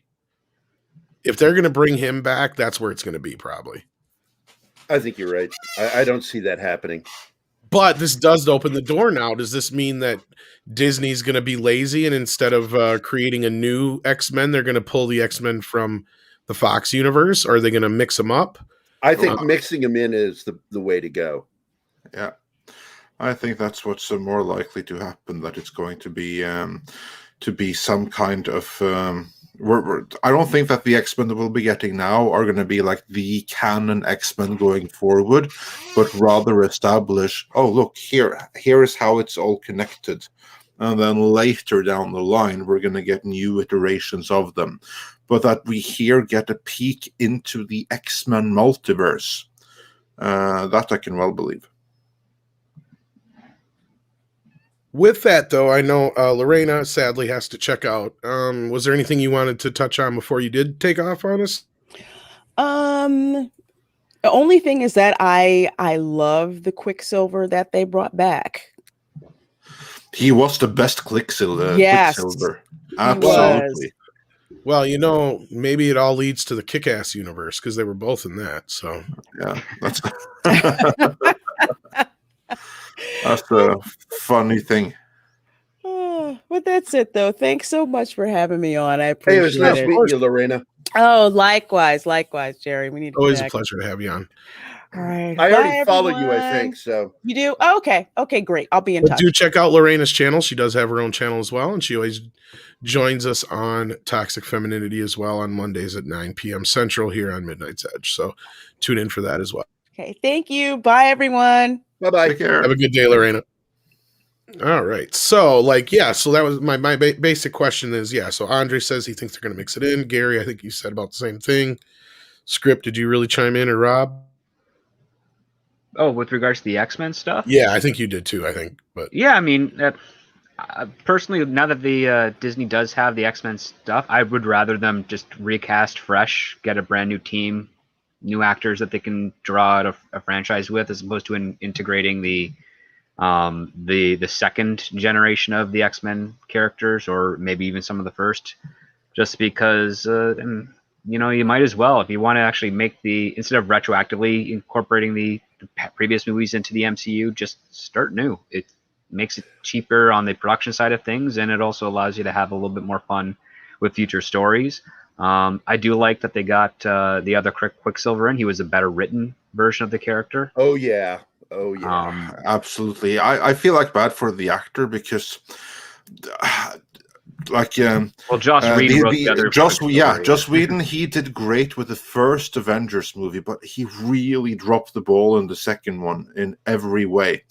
And it's like bad when Fox, that has been dropping every ball that can be dropped with their X-Men universe, but they nailed Quicksilver in a way that Whedon could only dream about. It's unbelievable just how bad it was, his Quicksilver, all in all. At least that's my take on it. Like, one of the reasons I brought up earlier before the show, when I was talking to Andre about this, is I feel like they may be going this route because it actually helps them in a few ways. Because, like, let's face it, I said I feel sorry for whatever actor has to try and attempt to be Wolverine after Hugh Jackman. And I think they just I think they're going to hook him on to at least a few more years as the character, because it's just easier than trying to do something else. And it's a whole transition thing. I get what you're saying. Yeah, and then like I said to Andre, he may have said, yeah, I'm done playing Wolverine, but until he's fat and sassy, there's still a possibility that Disney will write his ass a check that's big enough for him to go, oh yeah, I think I can work out for the next 5 years. You know, something like that. Because, like, that's the thing is, like, as long as he's in decent shape, they don't have to deal with casting somebody else, because that is shoes that nobody's going to be able to fill. Because there has been nobody that has played the same character as long as he has, pretty much as many times as he has, almost. Certainly not in the comic book sense. That's what I mean. Like, I mean, yeah, you leave that, then of course you have many. Yeah. But I mean, as far as, like, we've never had one person play Batman this long. We've never had one person play Superman this long. I mean, even all the other X-Men have been recast except for him. So I feel like that's one of those things where I think they're looking at it like, we just can't win if we try to recast this guy. Well, he is 52, 53 years old. I mean, it's hard to get your body back into that shape at that age. He still hasn't gotten out of shape. That's my point. Is until we see a picture of Hugh Jackman where he's like got a nice big dad gut on his ass, never say never. That's what I'm saying. Like, there's probably more than enough money in the world that he'll be like, oh yeah. And yeah, of course, yeah, you can say what you want, that he's now in his early 50s. You know what? Take a look at Stallone. Take a look at Schwarzenegger. And that's my point too, 70s. Exactly. And a lot of these guys say the same thing. Schwarzenegger, Stallone, they all said the same kind of shit when they were his age. But look what they're doing now. I mean, Stallone's on his way to try and bring back Rocky and more than just in Creed. So, I mean, it'll be interesting to see there. And I think he's even mumbled some things about possible Rambo, but then he goes back and forth. But Yeah, that's like a part of the course. So he spent like 10 years deciding if he was going to do another one or not. So give it like another 10 years, and I think we're going to have Rambo 7. I can't wait for that, by the way. Oh, probably. Yeah. And Tom means he literally mumbled something about Rambo. Yeah, I could talk about Rambo. Well, the difference between like Stallone and Schwarzenegger went out of shape for about 8 years, but even then he's still not back to where he used to be. But Stallone only went out of shape for that one movie Copland, and then he went back to his body, so he hasn't really stopped the. Well, that's what I'm saying. Hugh Jackman hasn't either, as far as I know. Well, what's out of shape? Schwarzenegger's defense, he had like open heart surgery a few times. Oh yeah, exactly. Like there's points with restrictions, but still, steroids, man, they really mess up your heart. Yeah, but even if you disregard, like if you look at him right now, when you look at his arms, yeah, he may have a little bit of a gut, but he could arm wrestle the best of them. I mean, those arms right was there. Kicked in the back like a year ago, and it didn't even phase him. So, like, he's still rock solid. Yeah. Well, let me bring it up this way too, because I brought this part up. Like, because if Disney does do Wolverine now, let's guarantee they're not going to do the male Wolverine. They're going to do a female Wolverine, probably. They'll do X-23. Probably. Yeah, because they know there's no way that they can compete with that. I mean, that's what I'm saying. Like, you have a situation here where this has kind of never been done before, where you've got this actor who's embodied this character for so long 22 years that nobody else is going to be able to come in and do it. I don't see that happening, no matter what dream casting you have in the part, because the only other thing Disney would probably do is do the X-23 route. Yeah. I mean, if they had balls, they'd probably cast Daniel Radcliffe as Wolverine, because he's the right guy to act, and they can build on him. He sure wants that part. No, he would want that part. Yeah. Like, listen, the 6'2", 6'4" Wolverine. I mean, that's okay. It worked for Hugh Jackman, but it's just like I like the fact that he's just a tall little he was type guy. Wolverine was short. You know, he was short and stocky, and hairy. Let's not forget about that. Yeah, but women love him. That's the other thing you got to remember. Like, women adore him. He's like the Henry Cavill of 10 years ago. I mean, yeah, pretty much. But hey, let's talk about the Canadian side of this script, Doctor. What do you think about the possibility of Alpha Flight finally making its cinematic appearance? I'm fine with it. I was never a fan of Alpha Flight. Sorry. No, it's all right. Remind me, was there like an Alpha Flight tease or something like that in WandaVision that I missed? There is at the end of Logan. Oh, okay. All right. Yeah. And so now that Disney owns it, it's like, are they going to play with that? Why the hell would they? Alpha Flight sucks. That's part of the Wolverine backstory. There was also an Alpha Flight Easter egg in Deadpool. The cab he takes to the helicarrier. There's an Alpha Flight sign on it. Oh, that's right. It does. Yeah, and Mark Alquist also adds to the men who don't seem to age, like Tom Cruise and Keanu Reeves as well. And I think Hugh Jackman's kind of in that boat. Yep. Yeah, of course. If you look at him in Logan or even in the original Wolverine and compare him with the original X-Men, then yeah, he has aged. Like of course, he's like 10 times as fit now as he was when he first played Wolverine, when he was just like a regular guy with sideburns and a grumpy thing. Yeah, he had no muscle definition at all. In that none whatsoever. He was just a completely normal, off-the-street guy. No muscle definition. That came later. Well, he was on Stephen Colbert. He was on with Stephen Colbert once. He said he has to lose weight for when he plays Wolverine. He drinks 3 liters of water, and then he pisses it out over the next 24 to 36 hours. He said, please, if you're watching at home, do not do that. That is really bad for you. Yeah, you can get water poisoning. Exactly. Yeah. Water toxicity is it's a thing. Dangerous thing. Yeah, it is. Yeah. No, I mean, can't process that much. But like at this point, it'll be interesting to see. Considering I'm surprised. I did not think. I mean, the one thing to do the Spider-Mans, that's one thing. But to actually bring in the X-Men from the Fox universe, that's a completely different one I did not see coming or expect. And it does kind of raise a lot of questions. I mean, I kind of should have seen it coming when they had mentioned that Deadpool 3 will be R-rated and in the MCU. So it's like, okay. And I kind of was like, okay, they're going to do some kind of crossover event here at some point to try and, make this work. But Deadpool's a little bit different because Deadpool lives in the fourth dimension, basically. Like, he knows, you know what I mean? Like, it's a little easier to pull a character like that from the other universe into the MCU and just have him, like, make a crack at the screen. And I mean, you can even bring him into PG-13 adventures, just have Doctor Strange cast a spell on him so he can't swear, or something like that. He's like, I don't like your language. And then just, and then just, something like that. Him out. Yeah. Like a spell do it Cartman style. Now you can. That's what I'm saying. Like, every time he goes, why the, flippity flob can't I say flib? I can't say flip. I can't, he just keeps getting frustrated because he can't say, like every time he starts to say fuck, something else comes out, that'd be that'd be like what they did in The Good Place. Yeah. Yeah. Like that. I mean, you could definitely it was well done in a good place. I like that. You could definitely have fun with that. So I could understand Deadpool, but I would just never in a million years thought they would ever bring over any of the X-Men. Never thought it, which does kind of add some credence though to the whole thing with, the talks of Hugh Jackman coming back, which I also thought that was kind of more in line with just a Deadpool cameo. But then again, what we don't know, obviously. I mean, we're just going off of speculation. So please don't go running with this, guys. This is just us talking. So we have nothing to go on here. Exactly.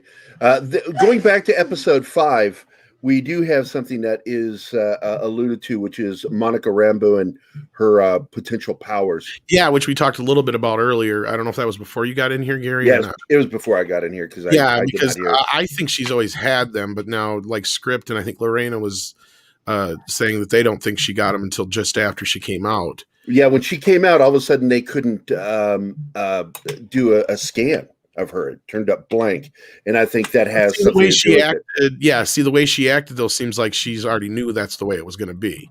Yeah, that's what I took it. I don't know. I agree completely. It does seem like I'm not worried about that. I know exactly what that is. That's what it seemed like to me as well. That she knows that she can't be scanned because there's something about her. Maybe she's already set up to be the next Captain Marvel, and if she's to replace Brie Larson, then so much the better. Yeah, agreed. Well, we already know that's a plausibility, so. And it's one that I would be very happy And she's with. a good actress.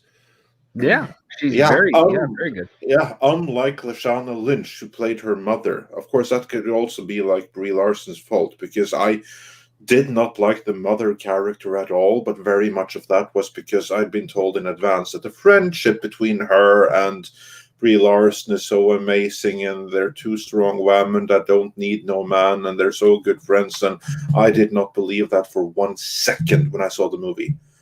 Well, that's me. I'm going to posit something right now. I don't think Brie Larson was ever meant to be very long for this series. Because let's look at it logically. All these people, when they start these shows, no matter who they are, they generally start out at a more lower level, and then it's like, you'll get built up along the way, right? As far as your paydays. Because like even, Chris Hemsworth and what's his face? Chris Evans, yeah. They both started at basically like, what was it? Basically scale and a half for the first few films, and then just went up, and it went up and up and up and up throughout each one. Yeah, Chris Evans got like only $300,000. That's what I'm saying. That's like that's under Paramount's stewardship, not Disney. But Disney still, likes to throw money around. But still, Disney did kind of the same thing with a lot of the other actors they brought in too, except for Brie Larson, who got a $5 million payday right up front. Mm-hmm. And then she was in Endgame. And now how much you want to bet that the last movie she's going to be in is going to be Captain Marvel 2, where she passes the torch over to Monica Rambeau? Because they ain't going to be paying her $8 to $10 million for every fucking appearance after that. Because as all of y'all know in here, the money don't go down when you come back. It goes up. That was the whole problem with Star Trek, was that no matter what fucking they wanted to do to negotiate with the former cast, it was really pretty much a they couldn't do it contractually. That was the thing, is they had to give him so much, and that's why they were trying to renegotiate. Because each movie they'd get more and more per movie, like it's in the contracts. Now, this is not me being a smartass. This is actually a serious question. Do you think they're trying to figure out a way to navigate her contract and not have any blowback from her? Because the first thing she'll do is cry victim. No, that's what I'm saying, is I don't think she had a very long contract to begin with. I really don't. Because look at it this way. Like I said, are they really going to pay her $10-15 million to be in Captain Marvel 3? No. That's my point. No matter how. Well, she got paid less than Paul Rudd did when he was signed on for Ant-Man. And Paul Rudd doesn't have an Oscar. Well, but how much did Paul Rudd make for Ant-Man? He made like $41 million across the 3 movies. Paul Rudd's more bankable. How much did he make for that first movie? Yeah, but how much did he get up front? People back end. Probably around 8. Here's the difference. People like Paul Rudd. They hate Brie I Larson. don't know why, but I have a hard time believing that he got paid that much for the first Ant-Man. Maybe for the second and, being an Endgame, but that's my point exactly, though, is the amount of money they make each movie goes up and up and up, and that's why they wanted to kind of work Robert Downey Jr. out of there, because he was getting the big chunk. Mm-hmm. Well, I think he got paid up front before production, like maybe $300,000 or $400,000, but his contract was for $41 million. Like I said, That's though, for all his appearances, though, right? Yeah. Well, that's for the first 3 appearances. But we don't know what kind of a deal Brie Larson has. So that's wild speculation. She could also have like a $100 million deal or across like $3 million. The only thing we know is that she got like $5 million up front for the first one, and that's it. So we don't really know anything to compare. So that's just pure speculation based on things that we cannot possibly know. But what we do know is that it doesn't really matter what was set up in advance, because the way that these deals work is that, here's a deal. And if we decide that we're going to make a movie 2 or 3 and stuff like that, then you're going to get these and these increases and this back end. But that is if they A, decide to make that movie 2 and 3, and B, if we decide to make them with you. Because I imagine that like all other contracts, it stipulates, okay, here's the original movie and here's the deal for all sequels. If we decide to go with the sequel and we say you have to be there, you have to be there, and then you get this.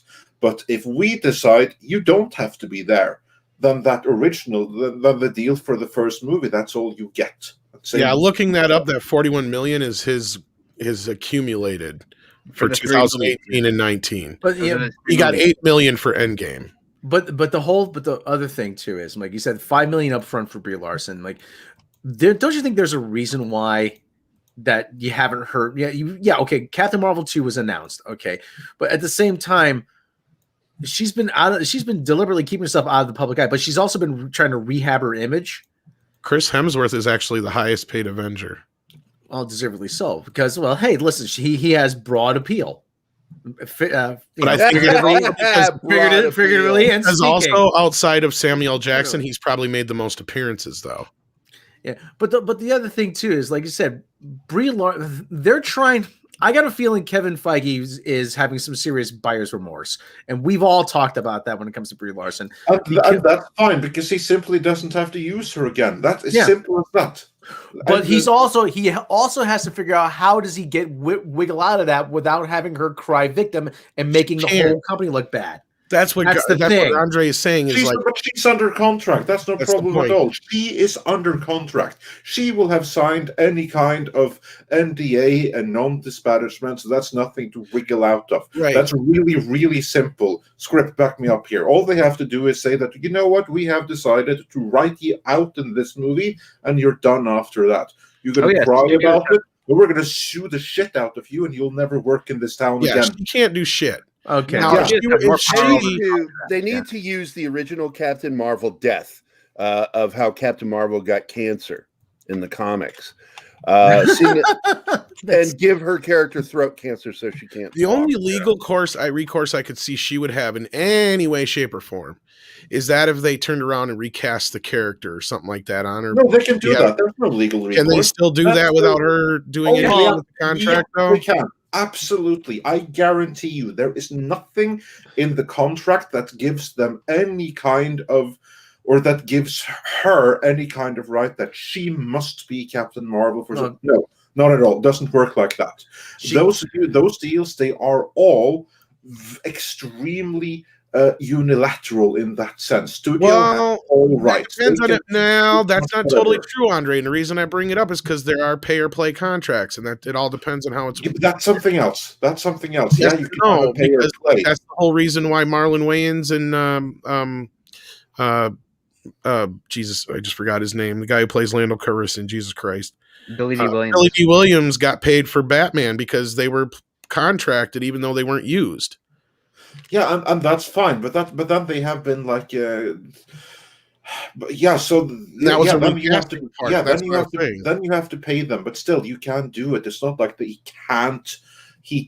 No, but that was my point. Is that the only place where I was seeing is if she has like a pay or play contract kind of thing. Yeah, and you haven't. If they try to recast her and use the character, then she could go after him. Otherwise, yeah, but you haven't had you don't have those cases like that are any kind of recent. They're all like decades ago. There's a reason for that. And you have to have a certain reputation to earn a There's still some pay or play deals out there because I've seen some. Well, you have to have a certain reputation to earn that, and Disney doesn't usually play on that nature. I mean, even Robert Downey Jr. couldn't get a pay or play for the last few films he signed for.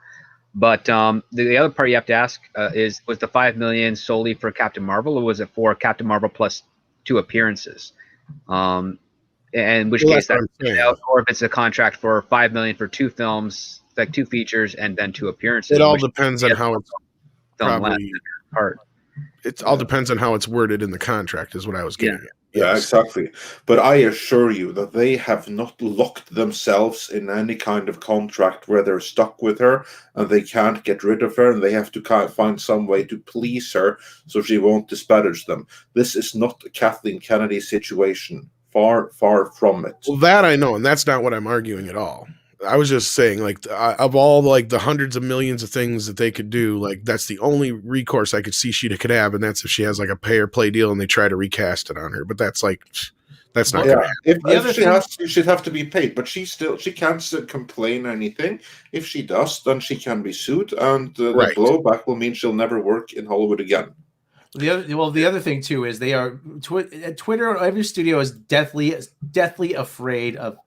The studios are definitely afraid of Twitter, so they're going to want to try to they're going to want to muzzle her and keep it as quiet as possible. Well, and Steve, this is where the contracts come into play, because that's what the whole thing with Terrence Howard is he must not have had it in his contract, or he could have sued them. That's where he must not have had any power to negotiate whatsoever. They came to him first, and he turned it. Yeah, he turned down the offer. He turned it down, and then of course, no, he has no course of action. They're like, yeah, okay, fine. So you decline the offer. Well, then we're going to go to someone else. Simple as that. And that was the end of it. And he has absolutely no recourse. Also, here's like the thing that the next Captain Marvel, if they go down that route, we've already seen her. She's a black woman. How the heck is Brie Larson going to complain? Who is going to create any kind of stink? I mean, it would be if Captain Marvel was suddenly a guy, but this is going from a white woman to a black woman. Twitter will shut up. This is something that cannot be criticized. No, I do think that's what they're setting. I'll be honest. I do feel like that's what they're setting up for. I think this was the part of the plan all along. I don't think Brie Larson was meant to be a part of this for very long. She was basically brought on because they needed a name to introduce this character, because most of the other characters, other than Robert Downey Jr., have all been casted with people who are relatively unknowns. We only know Chris Evans and Chris Hemsworth now because they played Thor and Captain America. That's my point. Yeah. Same thing with Chris Pratt. We didn't know who the fuck he was before he was Star-Lord, unless you watch Parks and Rec. Which is, I was a big fan of his. Well, yeah, but I'm just saying, like, the point is the most of the world had no fucking clue who they were. Yeah, Chris Right. Evans' biggest film was like Cellular or something. Like nobody really. Oh, knew. unless you really stopped and thought about it, like, oh yeah, that kid played Johnny Storm. Like, yeah, nobody ever had seen him before that, or he was the naked guy in that fucking Not Another Teen movie. Like nobody else remembers him otherwise. That was my point. Is these movies build your career, and you're not going to bring somebody like Captain Marvel or Brie Larson in to play Captain Marvel for 10 movies. Yeah, and I was personally pissed when Brie Larson took the role, because when they made the announcement, they said the young lady from Scott Pilgrim, and of course the person I'm thinking of is Mary Elizabeth Winstead, who's great, and then they go, oh no, it's this person from that movie. Yeah, and, like, and Donkey Source, this is kind of goes along with my point though. Paul Rudd and Benedict Cumberbatch were big enough names because Ant-Man and Doctor Strange were not. Well, Majority of the people, especially Ant-Man, nobody knows. Benedict Cumberbatch was on Sherlock. Sherlock was the most popular. Well, that's show my in the point. world. Yeah. This is how Disney's doing, or Feige's doing this. He's getting people to play the lesser known roles, Bigger names for lesser roles. yeah, and then vice versa for the other ones. The only exception would kind of be Guardians, which is kind of mixed, because you got like Zoe Saldana, who was a name at the time. And obviously, what's his face who plays Drax was known in the wrestling world, but Chris Pratt was pretty much just known for television, and shit like that. But now Ant-Man, nobody knew who the fuck Ant-Man is. So what do? You get somebody like Paul Rudd, who we trust. So you trust him, Michael Douglas, and same thing with Benedict Cumberbatch for Doctor Strange, and especially Doctor Strange, because it's in the title. I mean, if outside of the 70s psychedelic era, who the fuck knows who Doctor Strange is? I mean, outside of the comic book geeks, I'm just saying, like the general audience. I get you. Yeah, and I think he was the right choice for that. Not the one I would have thought of, but they also don't demand the same kind of paydays, and that was my point. Is like I went to, like, yeah, you're right. He did make $41 million through all the films, but he only got $8 million for Endgame, and that was his third appearance. So that means he probably only got like $2 or $3 million for the first film. It's my guess, if that. It depends on what his back end points deal was. Well, that's the other thing, is these guys all probably get back end deal. I'm willing. Oh, they do, because that's how they're able to do this. Because the cast, they get they all get like limited upfront deals, but they have all the more lucrative back end deals, and that is what keeps the budgets to manageable levels up front, because they don't have to break the bank on paying the cast. Like, for instance, the fourth Star Trek movie, it would cost like 80-90 million before even a camera is shot, just in getting the cast back. And that's what stops that. Yeah, this way they can, with back end deals, they can actually pay from the money that's already in the bank, and that makes a difference. Yeah, it's all, I just had up here, Hillis said he's not even in the Endgame that much, but he's a major part of it, and it's his third appearance. So that's my point I was getting at earlier, is every time they come back, it's that much more, even if it's a short appearance. Like, that's the way these contracts work. They never go down. That was like the whole problem with the Star Trek thing, is they were trying to renegotiate their contracts, and they're like, fuck you. Like, no, we're supposed to get X amount for this movie, and that's what we want. And we'd rather not do it at all than to cut our rate. Exactly. So yeah, good going with that. I wonder what else they're doing. But, and they looked at it, and they're smart, because they looked at it as, look, this last movie didn't make any money. It's not going to help our career. So why should we do you a fucking favor? It's like, I totally see where they were coming from. And why the fuck would Chris Hemsworth come back? He'd be doing them a favor. So, yeah. That was dumb on Paramount's part. If anything, they should have been smart and found a way to do the rest of the shit cheaper and make sure I ain't worried about Chris Hemsworth, but you need Chris Pine, or you just might as well say, fuck this whole thing. Oh, yeah. It's like, it's done, because nobody else gave a shit about any other part. You can give us a bottle movie. We don't care about that. We love Star Trek 4, but if you're not going to give us this cast, then we're definitely out, because ain't nobody got no love for the Kelvin verse otherwise. So. Agreed. And that was Tarantino's whole thing. He didn't want to make a Kelvin movie. He just wanted to use the cast. That's what he wanted. Yep. If you listen to him, that's what he's saying. Yeah, pretty much. Pretty much. He just wanted to make a Star Trek episode. That's all. An R-rated Star Trek. I don't even know if he would have went R-rated. No, I don't think he would have been. Like, that's not get too excited Who do you about, think was that. that in the press? That wasn't him? No. No, that wasn't him at all. No. That was completely put out there by Bad Robot trying to drum up excitement and create like interest among investors first and foremost and everything. No, like, and it was never close to happening. Like, we were led to believe that was like so close and real. No, it wasn't. It was always far, far off, and there was never any real shot of him actually directing. It would be more a matter of him producing. So all the stuff that you heard about how close it was and him direct, no, it was never happening. And it was all put out there by Bad Robot to try to influence people to get excited and thereby to get the funding to make the thing. Didn't work. In reality, Tarantino was never going to direct.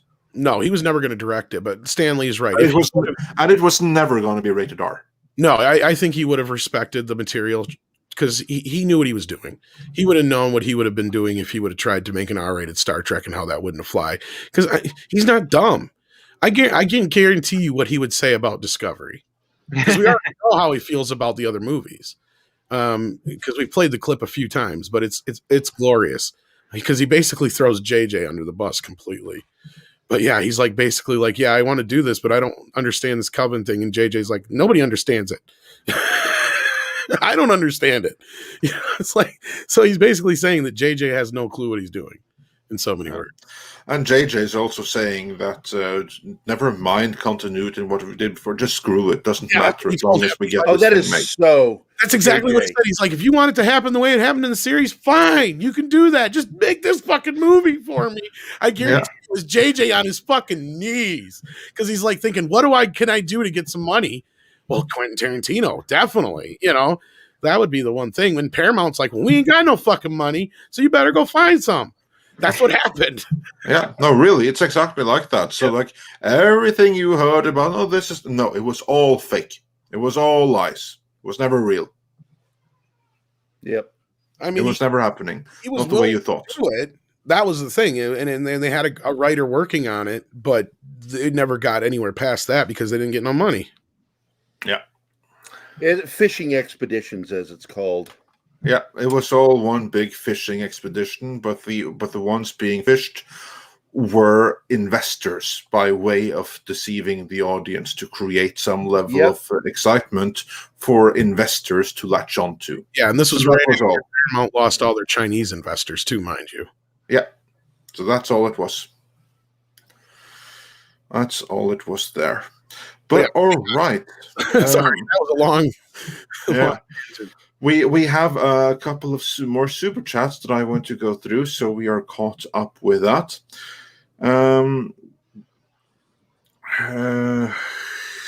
Thunderstorm wondered, is Ralph possibly Mephisto? And the answer is yes, he absolutely is possibly Mephisto. Yeah. And the Churn said, MCU knows Wanda's the most bankable female star. We covered that one.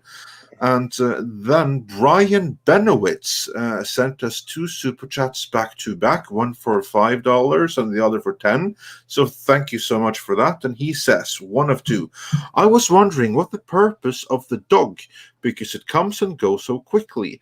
And then I noticed that Agatha shows up right when the dog arrives, and then she names the dog Sparky, and she finds the dog dead. And the whole lifespan of the dog leads to the kids asking Wanda, can she cheat death? Is this purposeful? Is Agatha trying to wake Wanda up? I don't think she's trying to wake her up, but I do feel like, because even she was like, I didn't know you could do that. I do feel like you're right on the dog aspect of it, but I feel like there's she's not even fully aware of what she can do. And again, I think the big question is, can she really bring people back to life, or can she pull people from other dimensions there or create a reality, like she's doing, which she is doing. But like, that's the big question. Cause I feel like if she was going to bring her brother back, she would have brought the version back she knew, obviously. Could have. I mean, the other part too is that she augments reality because they do that test with the Monica Rambeau's clothes. Like her uniform was, a sword Kevlar vest uniform, and when she came out, she's wearing the same clothes that she had inside the 70s show, and then she shoots it with the gun, and it doesn't have much reaction. So she's transmorphed the what's already in town into being something functional within that universe. So she's probably able just to manipulate the reality of objects as opposed to generating new ones, aside from the children, which is the biggest mystery we've got so far of that. Which, if they go by the comics, from my understanding, and again, somebody correct me if I'm wrong, the children in the comics were actually a trick by Mephisto. And then she makes a deal with him to make them real or some shit like that. Yes, I remember that. Yes. But again, with the way they do things, we don't know if that's going to be the way it plays out here. So it'll be interesting to see. But I do feel like Agnes knows more than she's letting on. I feel like she's either one of the architects of this whole situation, or she's clearly not one of the townsfolk who are in any kind of pain or restraint, because she's clearly playing a part, it feels like she knows she is. You get what I'm saying? Yeah, and the dog obviously is part of that. Exactly. Back to the question. But to the which part, I don't know yet. I don't think we have enough information. It was to bring up the whole point of death. I really do think that's what the whole point of it was. Is so they could actually have, you introduce the dog, a dog dies. It's usually a way you teach kids about death, whatever. That's the way it works on a TV show, right? That was kind of the way they were playing it. But then that popped the question back towards Wanda, like, well, you can bring people back from the dead, can't you? Well, then, we got the Pietra scene in the next part. Like, that's the whole thing. And that's where I'm thinking, like, yeah, she can bring people back to quote unquote life, but not if they're actually dead in her universe. That's what I think the catch is going to be. Yeah, and now I will bring up something. Film Theory brought this up on his channel that that there are concerns that Mephisto may or may not show up because of Chinese investors, and China has an issue with devil characters. Is Disney Plus in China? There are Chinese investors involved. So, yeah. I mean, in some way or fortune. But here's the thing, though, because you can say that there's Chinese investment, but the only thing that the Mephisto thing would mean is that it would limit the market for releasing it in China. However, the Chinese can still financially pay for and increase their soft power over things that aren't to be released in China. So I wouldn't say that necessarily has to rule it out. The Chinese can still fund it and line their coffers with something that Chinese audiences won't ever get to see. Certainly not a legal way. Right. I'm hoping you're right. I'm sure they could also do a different version, like we've seen already with like Iron Man 3, for instance. Right. Yep.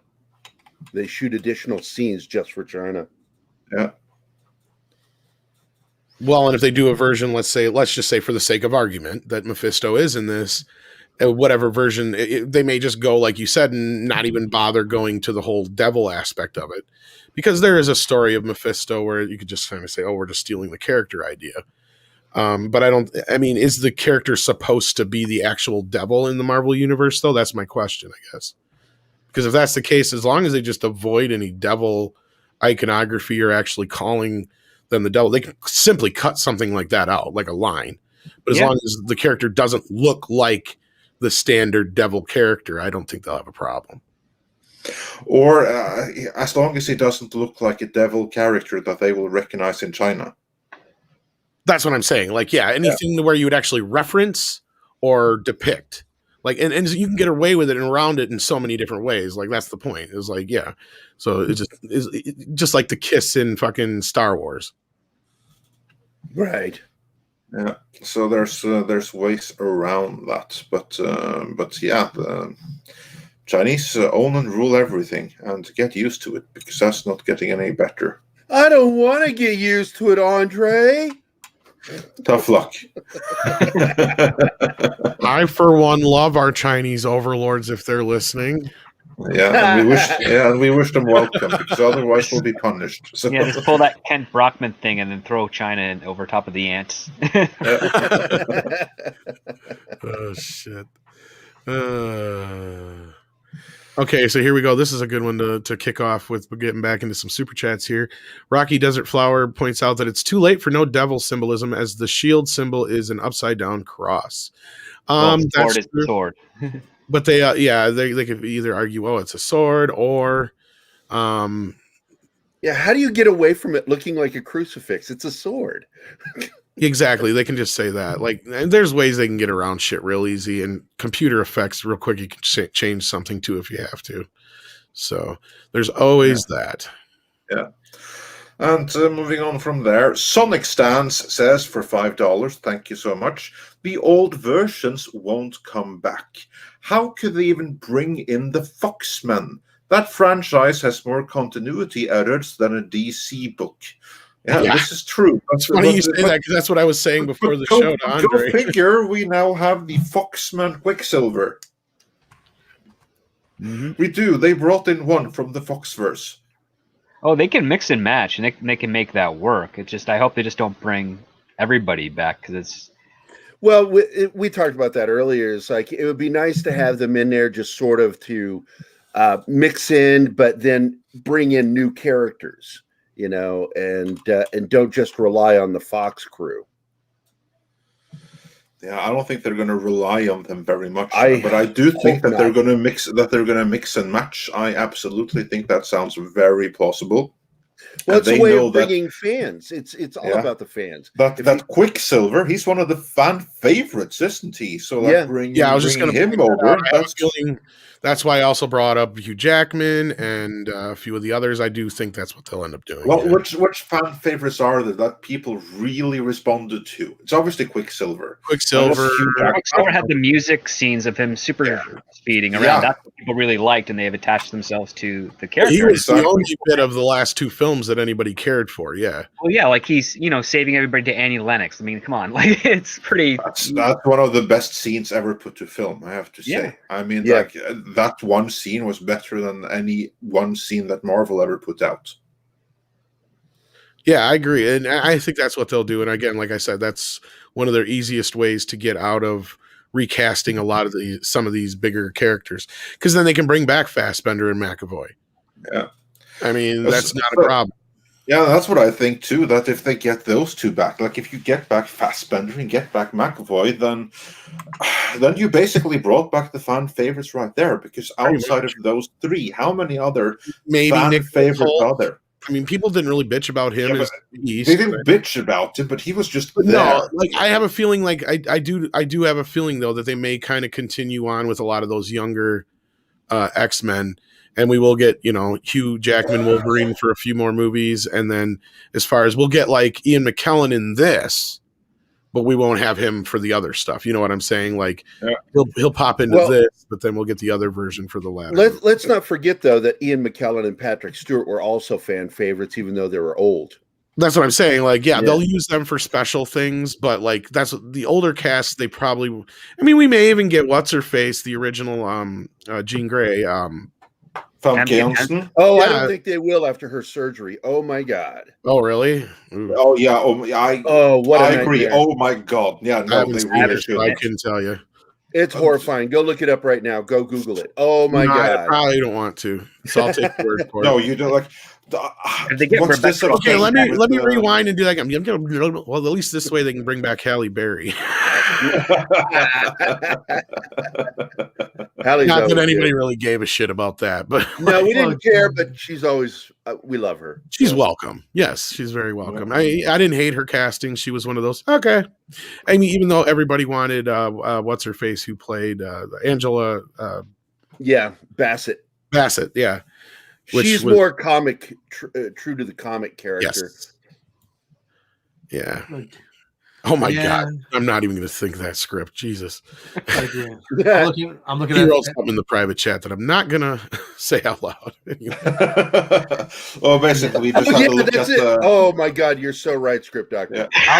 Want me to say it? People expect it out of me. Yeah, go ahead, dude. It's totally true. That's what she looks like. Dum dum da dum dum dum dum dum dum dum dum dum dum dum dum dum. Give you a little hint who she looks like.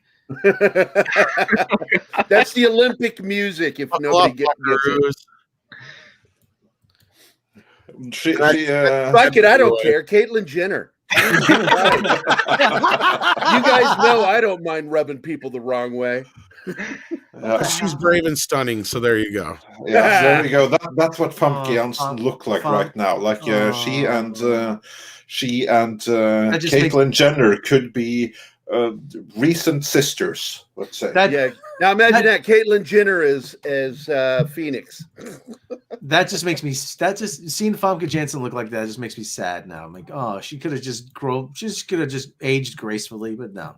Amen. Yeah. But what about Elliot Page? What are we going to do about that?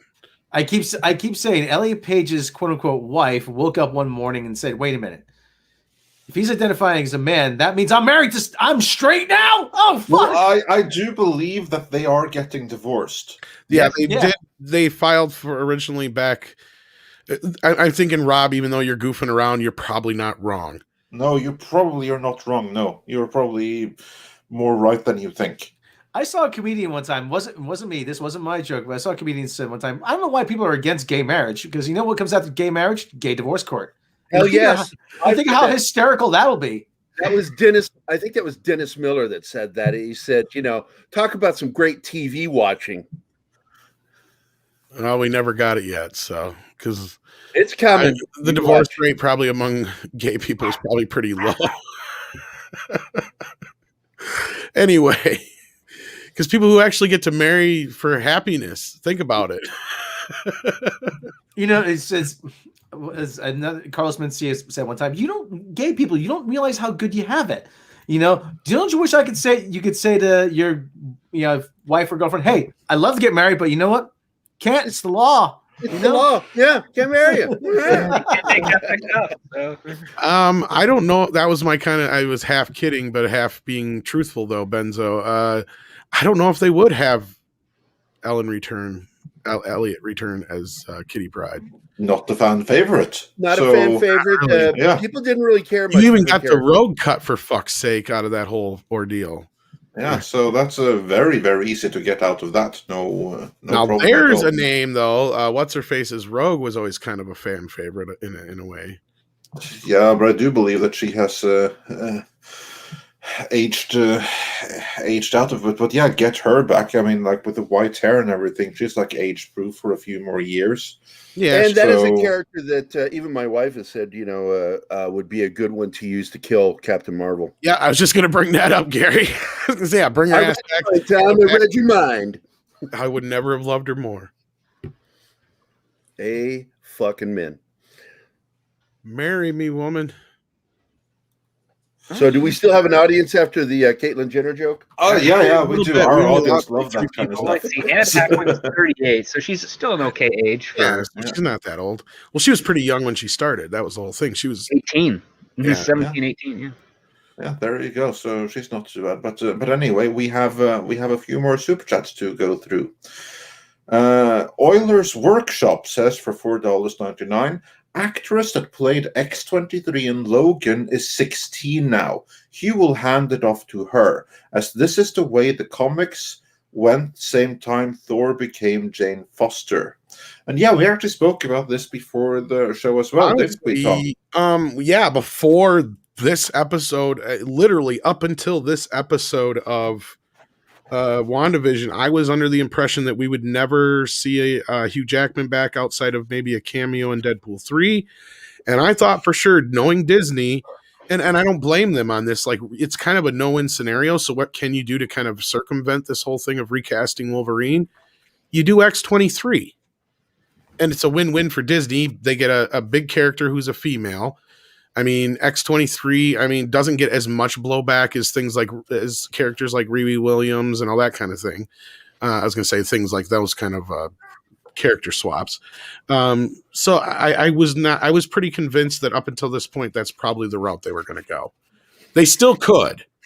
Yeah, because all of us, pretty much had a good reaction to her. She was a good actress, and she was that's a really good character. And especially if they use that version.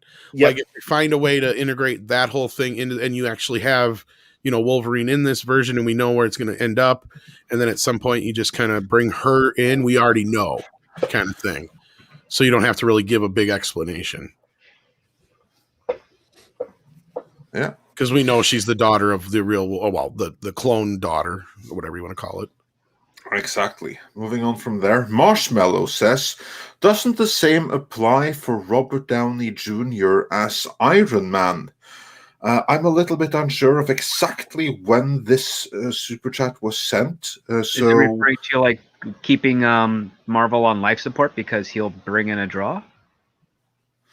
Or something with contract or being required to be used. I don't know exactly what super chat was referred to. So Marshmallow, feel free to clarify in the comments. What was Marshmallow saying again? What he was saying was, doesn't the same apply for Robert Downey Jr. as Iron Man? But the same as what, I'm a little bit unsure of, because I don't know exactly Probably when it was sent. Maybe. Anyway, feel free to. We'll clarify. Yeah. Yeah, feel free to clarify in the comments, and we'll grab it from there, or in the chat rather.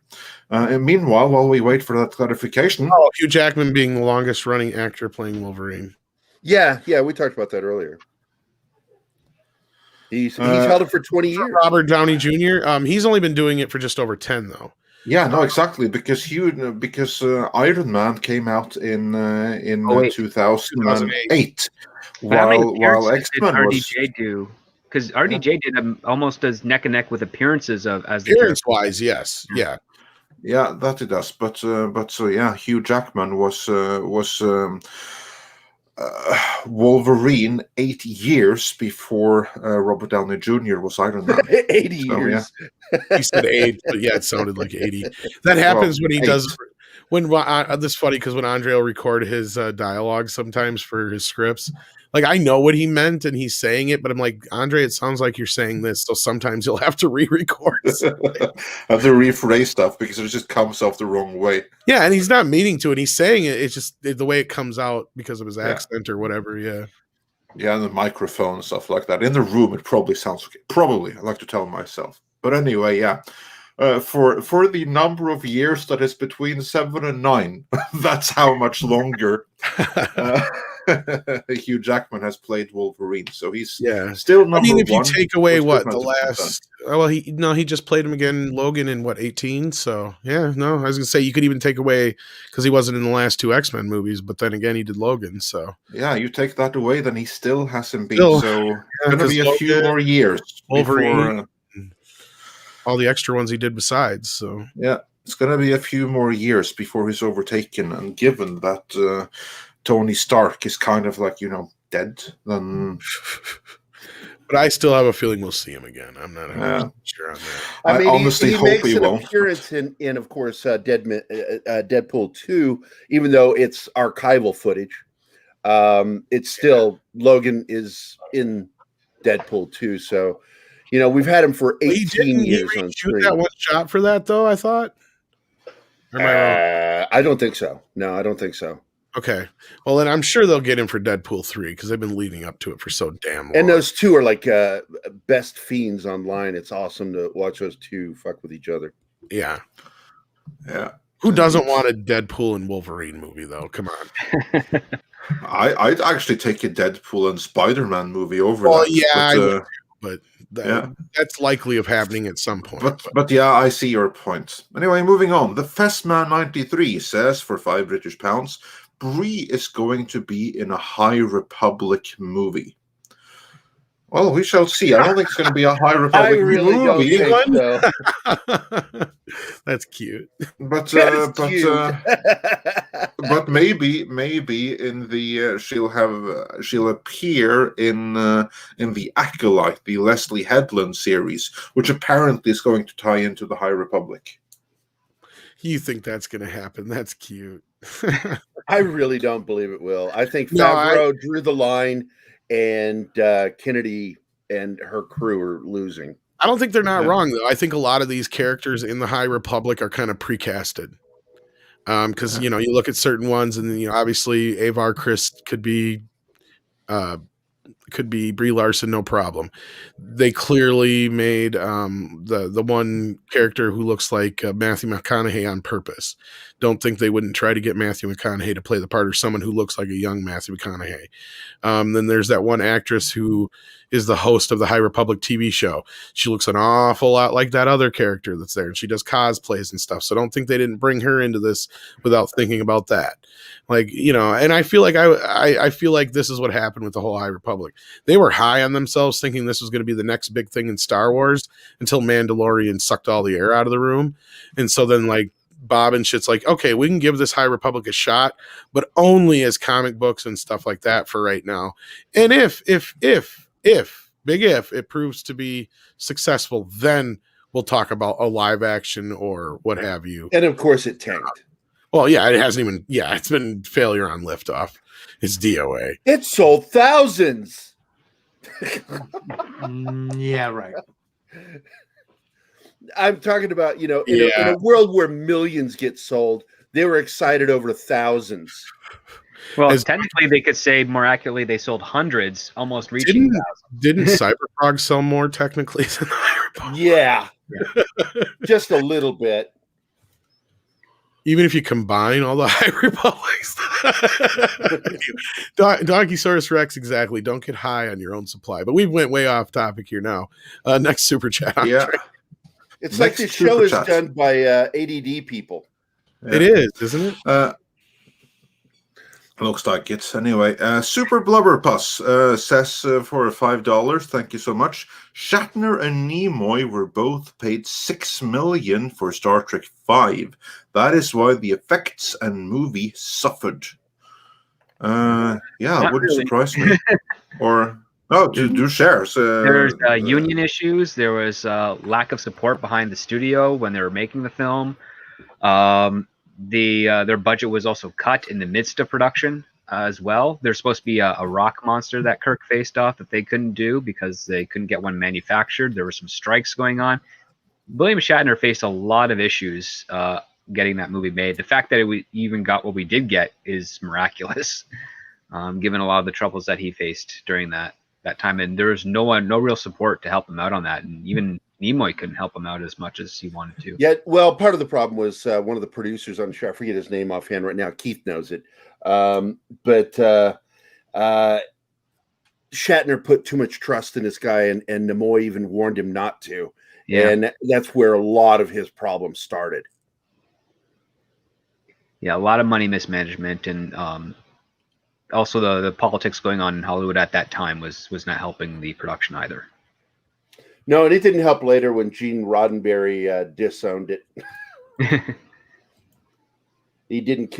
I think he said something to the point that he didn't consider it canon. All right, what's the next super chat we got? Next one is a super sticker from Silver Nova, who says thumbs up for an Austrian $1.99, and then Tina Bojan says for $5. Any thoughts on Reed Richards being the big reveal as the aerospace engineer? Monica texted during the last episode. Well, Rob brought that up before, and speaking of Robs, we have another Rob joining us, Mr. Robert Meyer Burnett. Hello. I'm a surprise third act Deus Ex Machina for this show. You are our Pietro for this episode. Well, there you go. Actually, Peter. Yeah, now it's Peter. Okay, so you're not the only one amongst a group of Muppets. I'll hop on camera.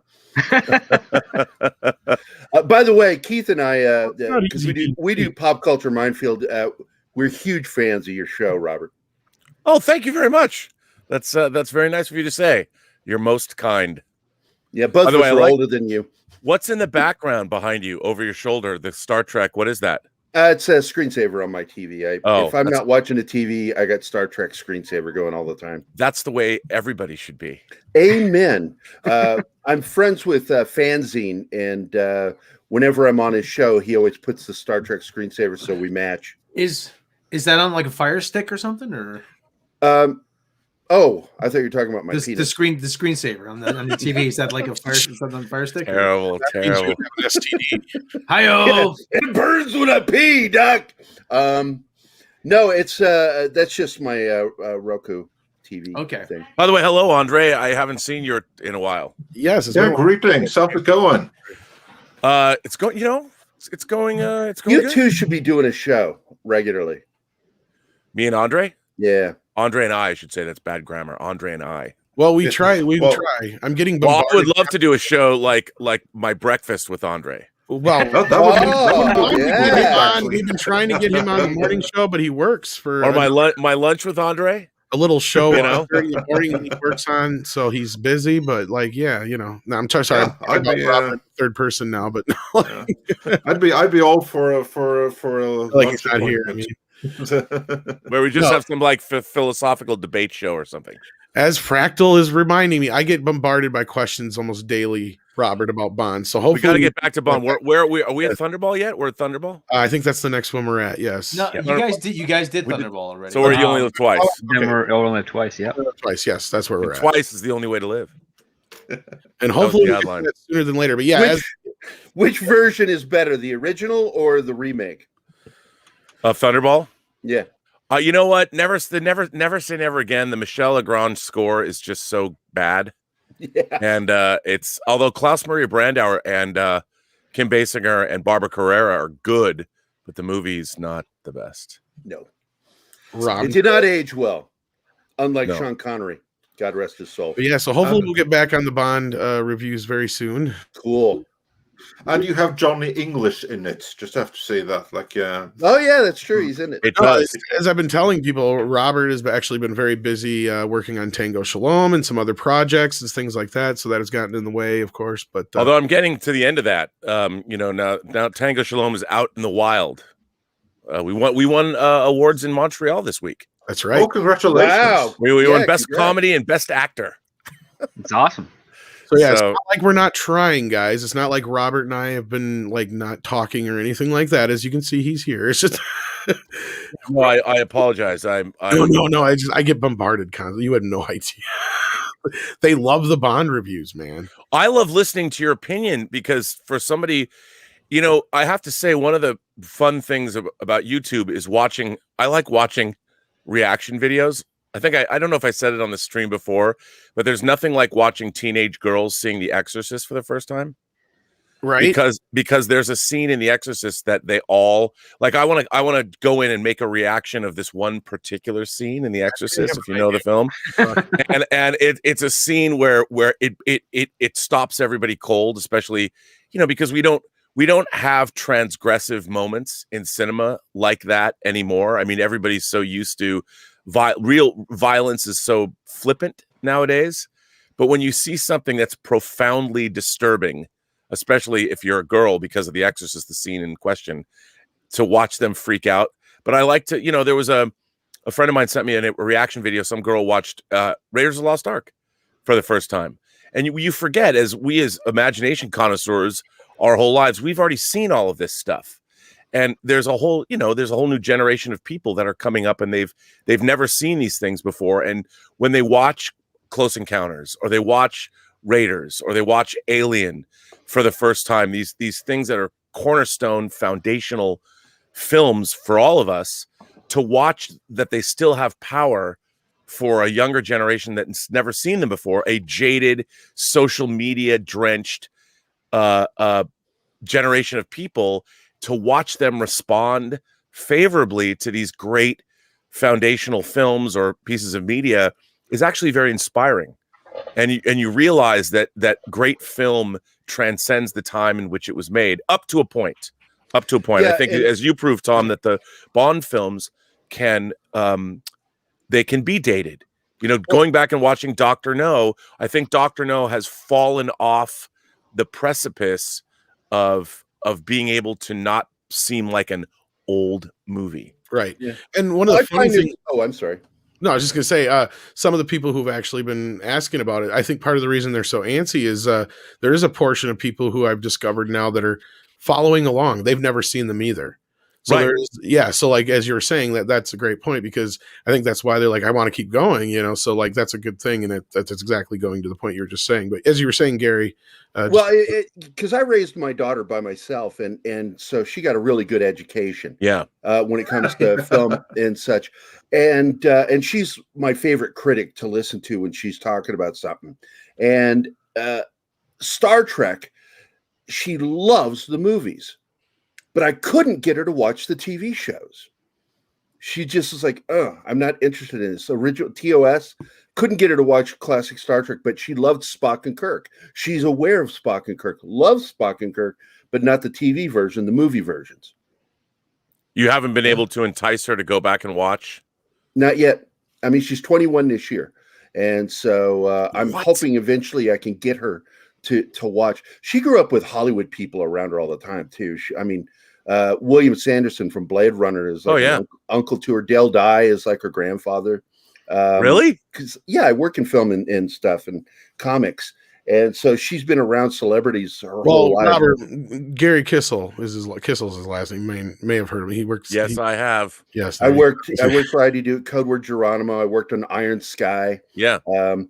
And if you ever read the intro to that by Miko, the writer, he laments about how I force myself into the relationship with people. I just walk right in and go, yeah, I'm doing this comic book. That's the way to be. Who are you? And Marshmallow, sorry, but Mr. H, I think, has stopped watching WandaVision, to be honest. Yeah, he hated it. He's one of those people that doesn't like it. Yeah, he just doesn't like it. Simple as that. I think So WandaVision sorry. No, I just head on over to his channel, and then you can see the point where he gave up, but it wasn't for him. But since you're here, Mr. Burnett, we might as well ask you how you felt about WandaVision. I know you've enjoyed the show so far pretty much, but big reveal this last week. No, we have been talking spoilers, so let loose. Well, I first of all, I've loved the show from the beginning, and I think that what's most significant about it is it shows the fact that they decided to lead, that Marvel decided to lead with this show as opposed to, say, Captain America and Winter Soldier because of production reasons, but the fact that they are making a bold statement with this show, and they're saying, look, we did 23 movies, averaging out $1 billion each in terms of box office if you average out all the movies. And they're like, we're not going to just continue on. We're not going to rest on our laurels. We're going to give you something different and boldly different. And yet it's still going to bring the same kind of production value and thought that we've put into our previous 23 movies. And I was very surprised. They could have done, this was not the safe play. And as evidenced, they knew the first 2 episodes, a lot of people were going to be like, what the hell is this? What is this? This isn't what we wanted, And then I just want to point out, on January 16th, after the first 2 episodes aired, I did tweet.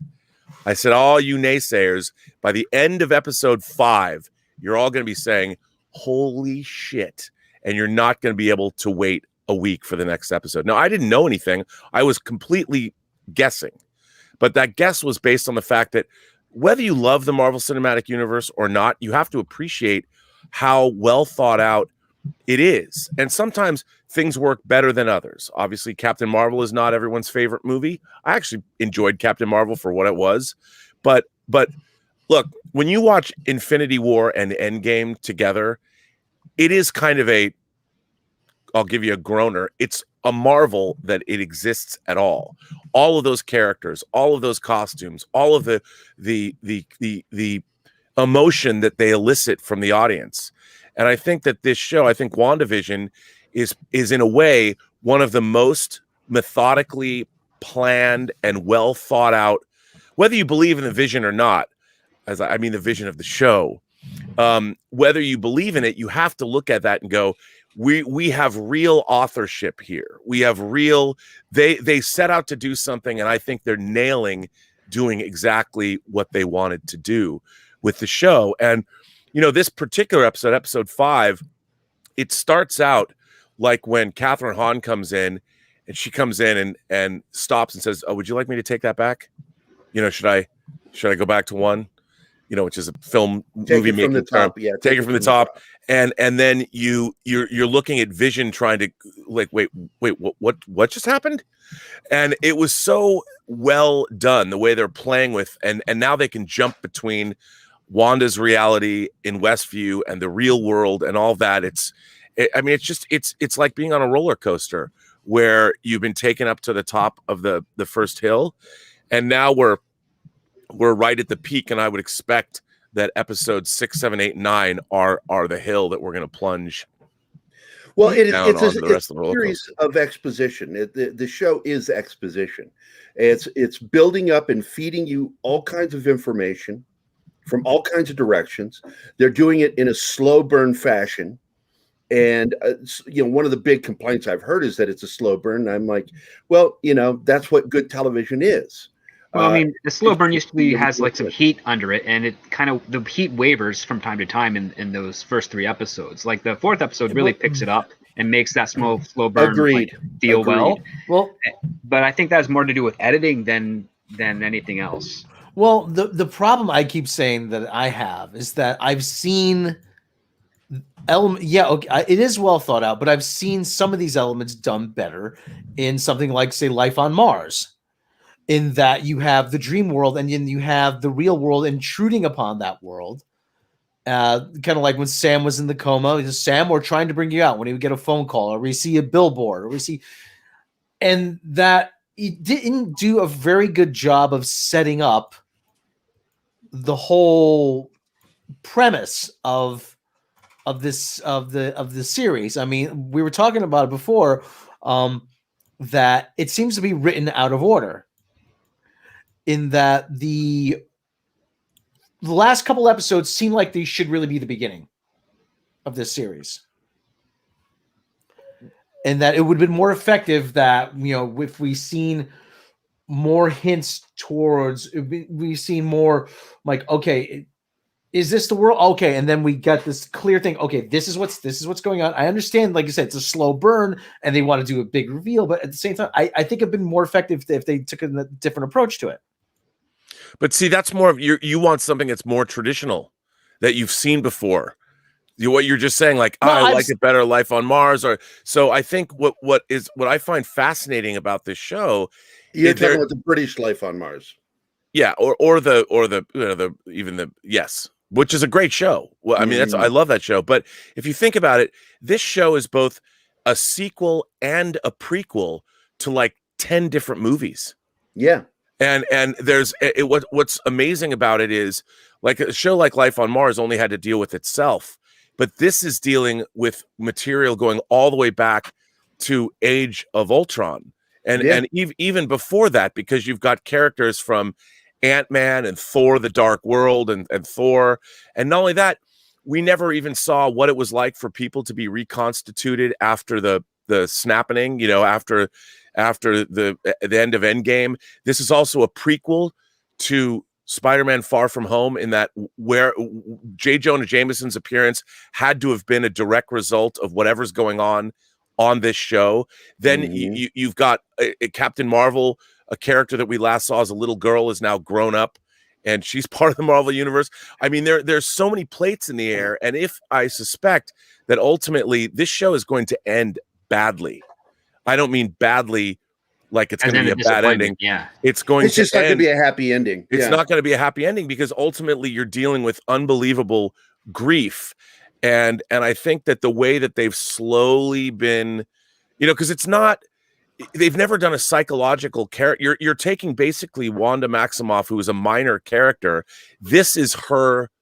She didn't get a Doctor Strange origin movie or an Ant-Man origin movie. This is really Wanda Maximoff's origin movie. Yeah, because she doesn't have a nickname yet. And I think that while Rob, I totally understand what you're saying, but I think that what this show has been doing, and then the end of this episode was a full-on like pop culture meltdown of proportions we've never seen before. But it was also an announcement of like, oh, you think that and what I love about all of this is it's all taken from Marvel Comics. Every cue that they've done, they look into, whether it's the Vision Scarlet Witch miniseries from the 80s, they've taken all this stuff because Kevin Feige knows there's no one else in Hollywood who could ever have gotten away with doing the whole Marvel Cinematic Universe the way it is, or this show. Can you imagine the suits at, say, Warner Brothers, like Toby Emmerich? They would never have let this happen. Oh God, no. And this is Kevin Feige being let off. There's no reins. He's completely unfettered by any kind of studio oversight. And what's so awesome about it is, and I said this on my show the other day, the screenwriter William Goldman wrote in his famous book, Adventures in the Screen Trade, that in Hollywood, famously, nobody knows anything. Yep. And I would change that adage. Nobody does know anything except Kevin Feige. He's the only. He is such a rare breed. He really knows. is. I mean, he's a guy. I've said it a million times before. He worked on 13 Marvel films before starting the MCU. Ghost Rider, Elektra, the X-Men movies, Spider-Man movies. He saw what worked, what didn't work. And he's a total imagination connoisseur from way back.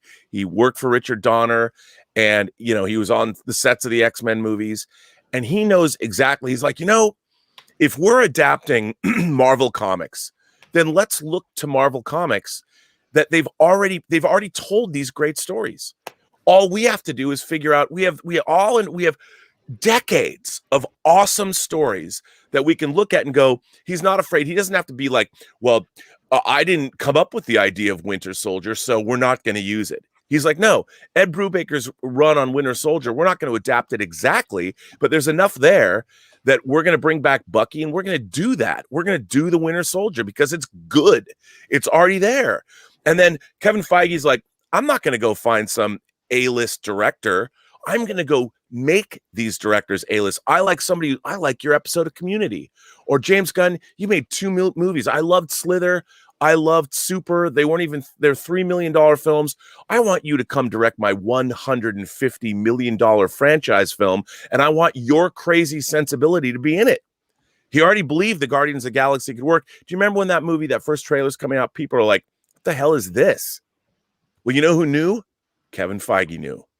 And that's what I think is pretty exciting. We finally have a franchise and a franchise leader who knows what's up.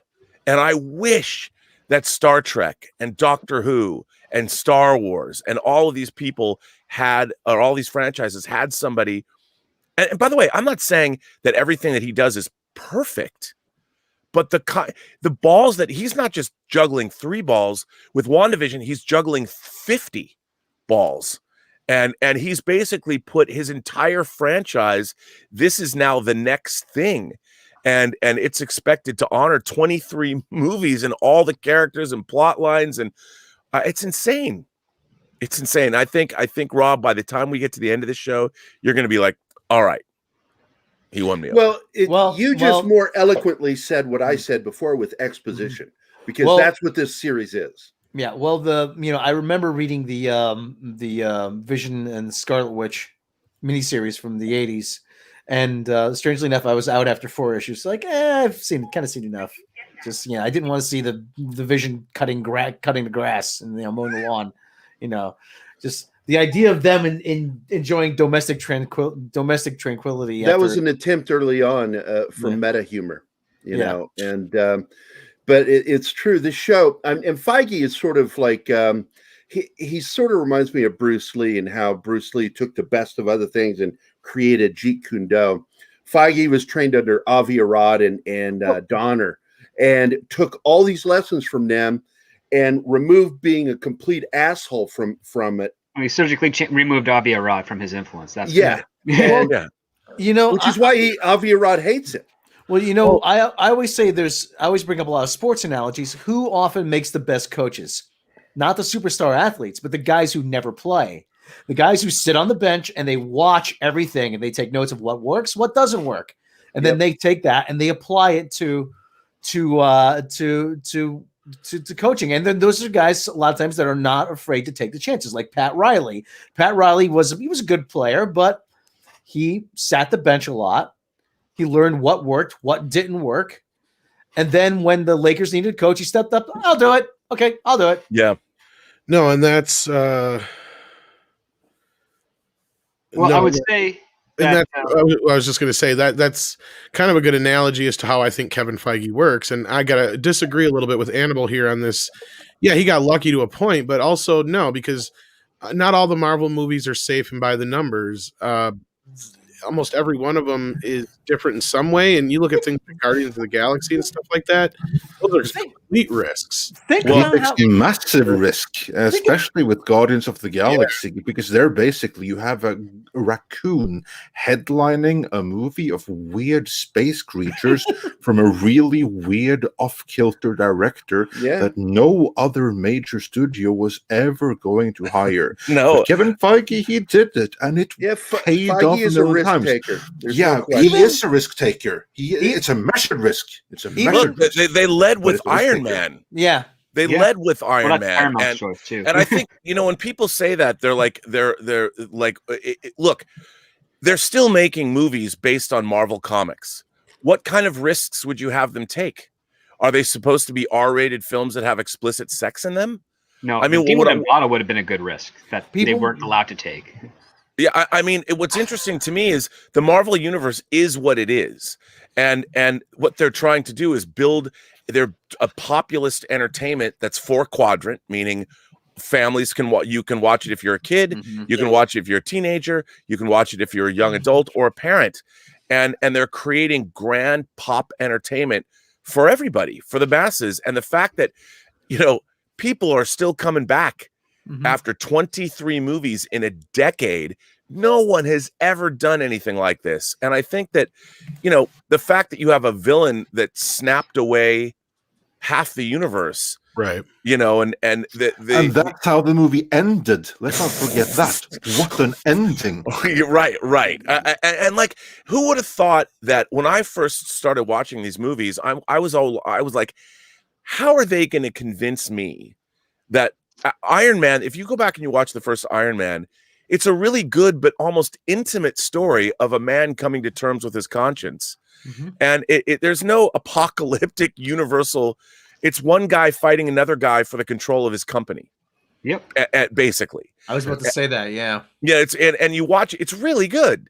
And Robert Downey, first of all, Robert Downey Jr., who was drugged out and sleeping in people's houses that he didn't even know mere years before. Kevin Feige's like, nope. I don't even think they could get an insurance bond on Robert Downey. Yeah, at the time. I mean, that's a fucking risk.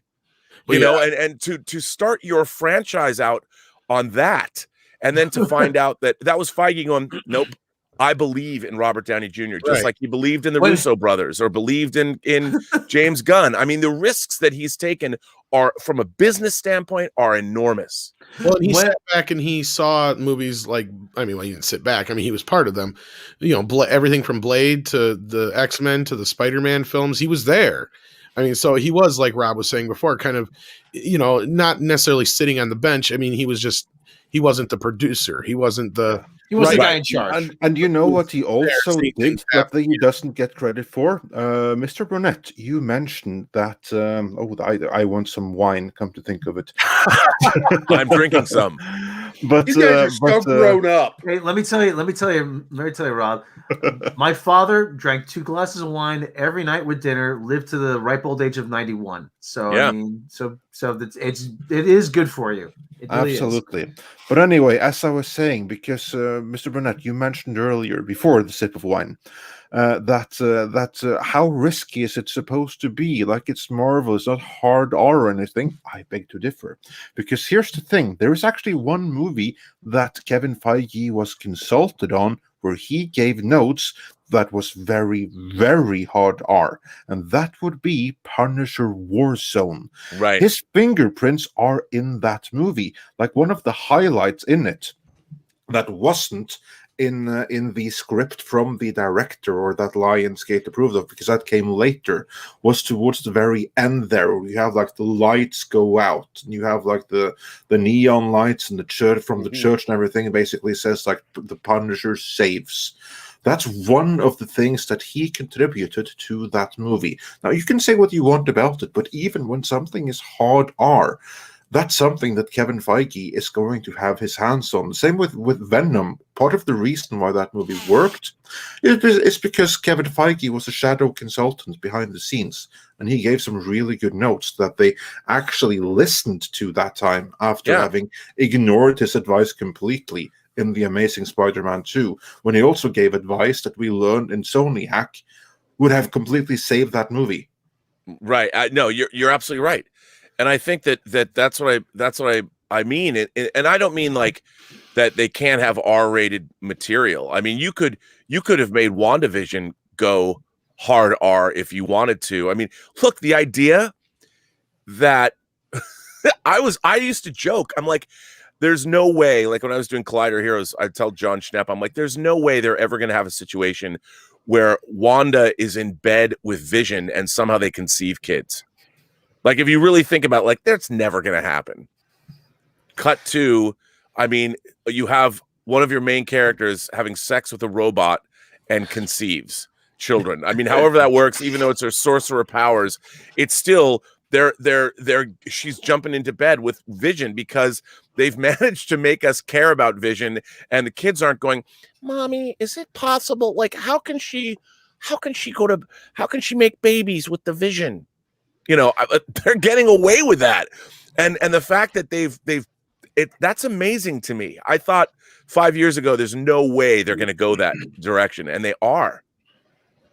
How do you explain that to the kids? Here's like the thing that you mockingly say that the Vision is like a toaster, but apparently, like Data, is fully functional. So another electrical device might be a better comparison, but it's not going to explain the conceiving part.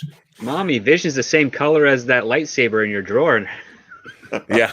I mean, but it's, you know, that's the thing. I mean, everyone, I don't think they're playing it necessarily, but you know, your point, Andre, was a good one. I mean, Punisher War Journal was, again, another one of those Marvel movies that Kevin Feige was able to see what worked. And by the way, I think that movie is actually pretty damn good. No, I love it. Directed by Lexi Alexander, you know, a female director made that film. And I think that's another thing. I mean, Kevin Feige is picking the best people. He's also picking people that are untried. He's going with his gut, like any great captive industry does. You don't play it safe. You're getting people that have not done these kinds of things. And he knows, I believe myself in the little things I've done in this industry, you always get a better result if you find people that you know will step up and step up their game, and to give people an opportunity that they haven't had yet. If you believe in those people and you know they're good, they will step up, and they will, for the most part, I've learned, will always surprise you, as opposed to going with just the expected hire.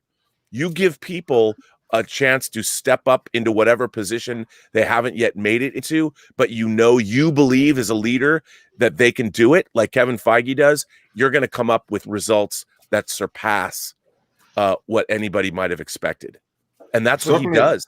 Yeah, certainly most of the time. And of course, not every time does it work as well. Nope. But that comes with the territory. That only goes to show that there is risk involved. And it's not all the time that it has worked as they wanted. The times when it really works, it has worked. And when it hasn't, results weren't that bad. You know, and but like, there's risk there. Yeah, and there's people like, for instance, not to speak ill of anyone, but when Alan Taylor was tapped to direct Thor: The Dark World, I've heard that he was sort of out of his depth and might not have been the greatest choice, or wasn't ready to accept the mantle of that responsibility, and it didn't work out as well as they would have hoped. But what Kevin Feige has done, like all great producers should do, he's built a team around them. I mean, there are people that criticize and say, well, you know, the Marvel Cinematic Universe is like working on a great TV show. Yep. The directors come in, and, you know, as a director, you still have to work within the paradigm that they've set up for you to work in. And if you're a good director, you can put your flourishes on things. You can do things that are unique to you, but you still are working within a larger. You're not the auteur on a TV show the way you can be on a film. But what Marvel has done is sort of a hybrid. They want you to be an auteur, but you still have to work within the paradigm that they've established. And some people can hack that. Some people can't. The Russo brothers certainly can. James Gunn certainly can.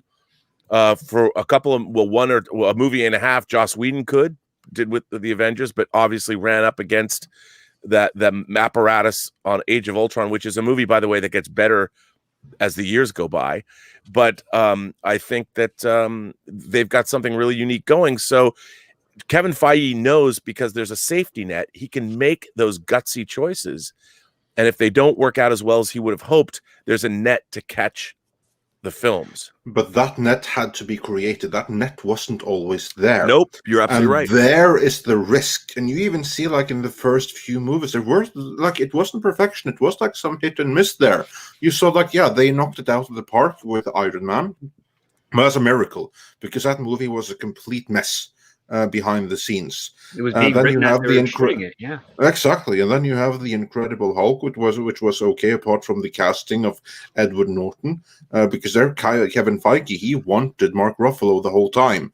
It was Universal who demanded Norton, and that didn't really work out, because that gave them loads of creative clashes and everything like that, which led to them in the end getting Ruffalo anyway. But that's like a completely different story. Then you have Thor 2, which is Iron Man 2, which is one of the weaker movies in the whole MCU, because on there they bit over more than they could chew, which only goes to show, yeah, they took risks the whole time, and everything kind of like came together with the Avengers, but no one thought that was going to be the hit that it was going to be.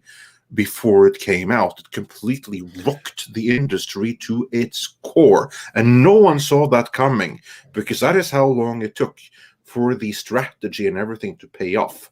Yeah. In an alternate universe, Avengers could have performed like Justice League, the exact same movie.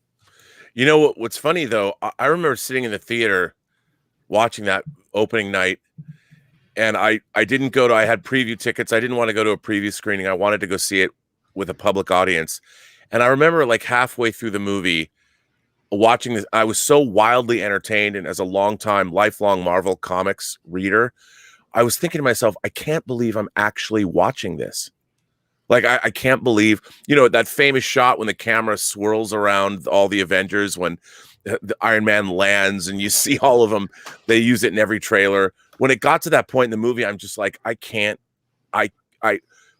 believe this. Yeah, I had that feeling too when watching it, and I had that the week before because it opened earlier internationally. And that was like a big part of it too, because then like the international audience went completely nuts before and drove like hype up to a fever pitch before it came out in the US. Yeah, and I have to say, like, when as an adult middle-aged man with one foot in the grave, when I watched Infinity War, like the first 20 minutes of Infinity War, it opens with Thanos on the Asgardian ship, crushing Loki's windpipe and beating Thor to a pulp, and then you have Doctor Strange and Iron Man having the conversation of you're a wizard, and they're talking about Ben and Jerry's ice cream, and Thor comes through Hulk comes through the ceiling of the Sanctum Sanctorum, and I'm like. And then they go fight Ebony Maw. I'm like, this is the greatest thing I've ever seen in my life. I can't even believe that I'm watching this. And it just went from there. And by the end, when Thanos snaps the world away, it was just like, I can't believe I live in a world where this even exists. And it was the culmination of certain choices that were better than others, but it worked. The whole thing worked. Well, we've been sort of in a nerd spring since 2008. And, and I've got a lot of naysayer negative. We have a few negative people in our chat that just don't appreciate how lucky we are. This all could go away like that because Hollywood never learns. They think that if something tanks, then all of it tanks. Yeah. And I'm just so happy that we exist right now in this time with so much nerd entertainment. And for that, we can thank Avengers, I think, more than any, of Agreed. course, because that was the one that really rocked Hollywood to its core, because that wasn't in the script. Yeah, No one it was sort of expected like that. Star Wars was in '77, because even George Lucas and Spielberg didn't expect it to do well. Right. They thought they went to George Hawaii. went off to Hawaii with Spielberg. That's right. They're sitting on a beach. Had no idea. Getting drunk, sitting on the beach, and then word comes in, Collecting hey, 20%. the film made this much this first weekend, and Lucas was still pessimistic and said, well, we'll see what happens in the second week. Then I'll get excited. Well, I mean, that's the whole thing. What I find so interesting now is people, I guess, expect that every single thing that comes out is going to rock their world, that it's going to be a 10. It's going to like, look, one of the great joys of 2020 was for me seeing The Queen's Gambit, because I was a huge fan of Walter Tevis as an author. And I discovered him in 1980 when I read his science fiction novel, Mockingbird. I didn't know that he was the author who wrote The Hustler. I didn't know that he wrote Man Who Fell to Earth. I didn't know that he wrote Color of Money. And I just read that book and I thought it was great. Now, then I read all of his books, and to see The Queen's Gambit come out, I'm like, I can't believe we live in a world where that got made.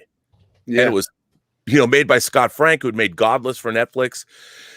And the fact that we now have companies like Netflix that's like, yep, okay, you did something good for us. They kind of are hands off creatively once they anoint a project or get a project made. If it wasn't for Netflix, we wouldn't get those things. We wouldn't have Godless. We wouldn't have The Queen's Gambit. We wouldn't have, and that's what streamers have made possible. And that's another thing that people don't really realize. When you're not beholden to box office or ratings necessarily, because for Netflix, if they want to make something, they don't have to worry about whether it's going to make $1 billion at the box office, and they're not spending another $100 or $200 million on marketing, whatever it is you're making. So there's a freedom creatively that hasn't existed before, that's sort of risen up in the last 10 years. And, and everyone, there's so many fans, like you just said, Gary. Is it Gary or Jerry? Gary. Not Gary, not Jerry. Gary, not Jerry, because, it's Jerry Conway or Gary Con. You never know. But Anderson. But Jerry Anderson.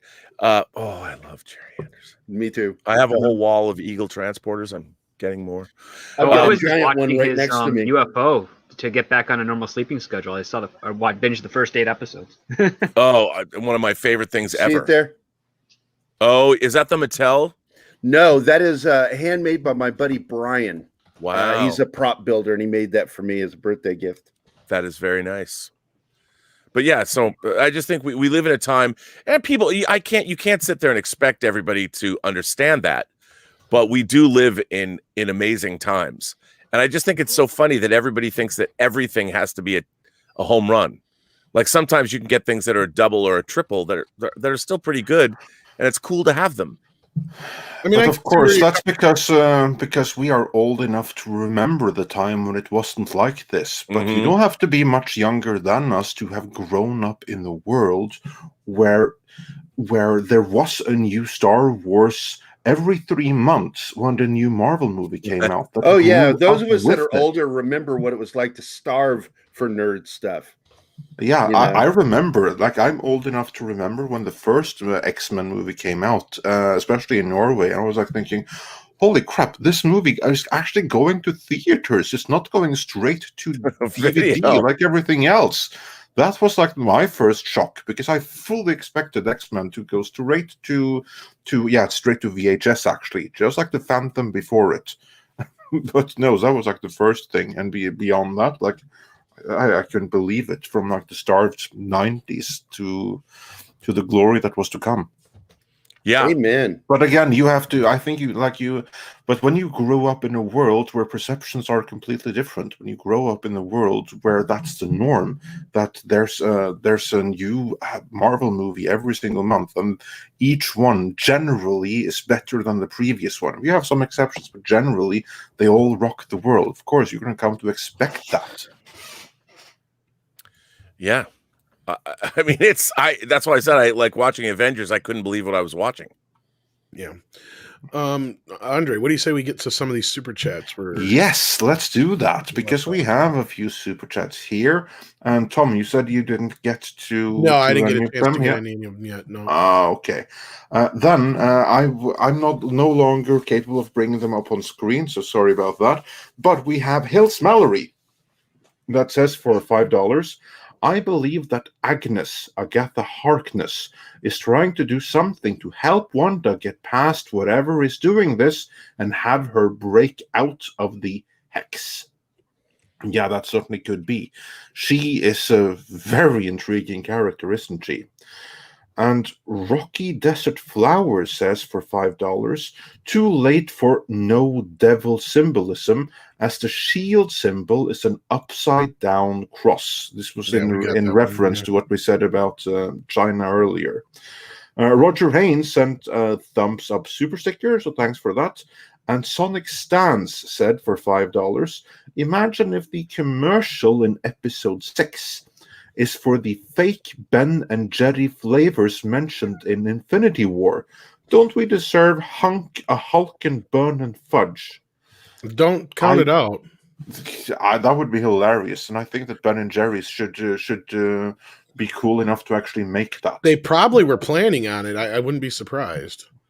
They better be. And then we have. Let's see, after that we have The Jaw 15 says, loving the sitcom aesthetic of the show. Great idea. And The Churn says, what about Kurtzman getting slammed for Clarice? Oh, we'll get back to that because I really want to hear your take on that, Mr. Burnett. And Shogun Orta says for $5, if WandaVision leads to multiverse, how do they not know about multiverse in Spider-Man Far From Home? Well, that kind of was a plot. They just were deceived a little bit. And Marshmallow says, get Mr. H reviews on here. Well, as we said before, we'll get him for something else. He stopped watching WandaVision because he doesn't like it. And then I just have to refresh one more time to get caught up beyond that. No, actually, with that, I'm looking at one more time.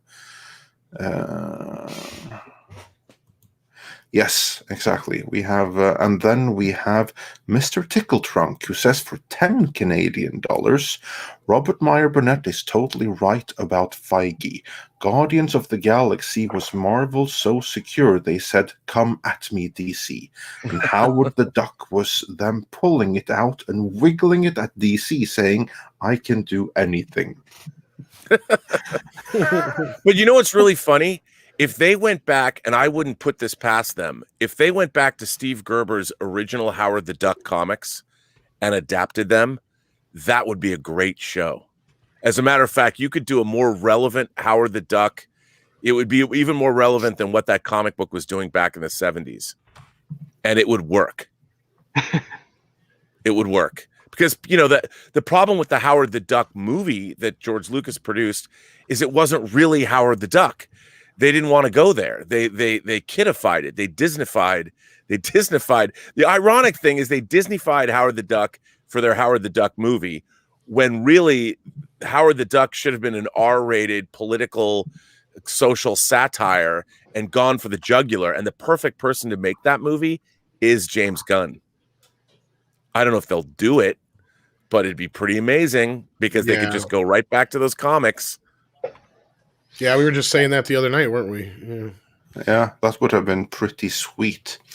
But Mr. Burnett, as was mentioned in one super chat here, I trust that you got Entertainment Weekly sharing their review of the first 3 episodes of Clarice, in which they had very little nice to say about the show, and they had even less nice things to say about Alex Kurtzman, who they basically called a hack. They requested some kind of rule that one person not be allowed to destroy more than 4 franchises in a decade. That was pretty savage. I thought that Who the didn't industry, have a apart spit from take us, over that? Come on. so how much did you have to bribe Entertainment Weekly, Robert, for that to happen? Oh, and I have to say that I did not write that article. You know, people are like, did you write this? No, I mean, I really, here's the thing. I love the Thomas Harris books. I read Red Dragon when it first came out because back in the early 80s, I think it was released in 82. Thomas Harris had written one novel. He wrote Black Sunday that was adapted by John Frankenheimer in a movie by a Paramount film in the 70s, which I always liked. remember that. Yeah, I remember that as a kid. Yeah, he did that, and it's really good, by the way. It's still really good. I own it. Terrorists want to blow up a blimp over the Super Bowl. It's if you want to watch a great Super Bowl weekend movie, watch the original Black Sunday, not the Mario Bava version, but the John Frankenheimer version. I think that what's depressing is we have Red Dragon, or we have Manhunter, we have Silence of the Lambs, we have Hannibal, we have Red Dragon, we even have Hannibal Rising, but most especially we have Brian Fuller's Hannibal, which is where he took all of that mythology and sort of turned it on its ear, turned it into its own, Hieronymus Bosch landscape of horror. I think Hannibal is one of the most, it's the high watermark of horror on television. And when you have that, if you're going to do another series, that's your benchmark. I mean, that's what you must aspire to. And to turn it in, when I read that pilot script, I'm like, the first 15 pages of that pilot were Clarice Starling talking to her therapist, and it was coming in and out of flashbacks and I'm like, this is the most milquetoast, pablum, unimaginative, boring, by the numbers stuff that I'd ever read. And I'm like, this is so disappointing. And to know that Brian Fuller was unable to adapt Silence of the Lambs and to use Clarice Starling, and he was trying to get that done, and then they turn around and Alex Kurtzman, who weaseled his way into becoming the co-creator of Discovery, and Brian Fuller leaves and then does this. To me, it was like, I couldn't help, if I was Brian Fuller, but take it personally. And then it was just, it's not, I don't know, I haven't seen the show, but the script was just bad. And when I read that article, I'm like, that's not a surprise to me. Well, and you can have Hannibal without Clarice, but you can't have Clarice without Hannibal. No, you can't. And it's frustrating. And you look at that. How does he then it's announced he's doing The Man Who Fell to Earth. Yeah, which I'll edge you for. And this will be the second time they've remade Man Who Fell to Earth for TV. And it's like, really? Which, by the way, is a Walter Tevis novel, the same guy who wrote The Queen's Gambit and that wrote The Hustler and that wrote Color of Money. And it's like, where has he shown this kind of how is he getting these jobs? I think Jenny Lumet. Yeah, maybe.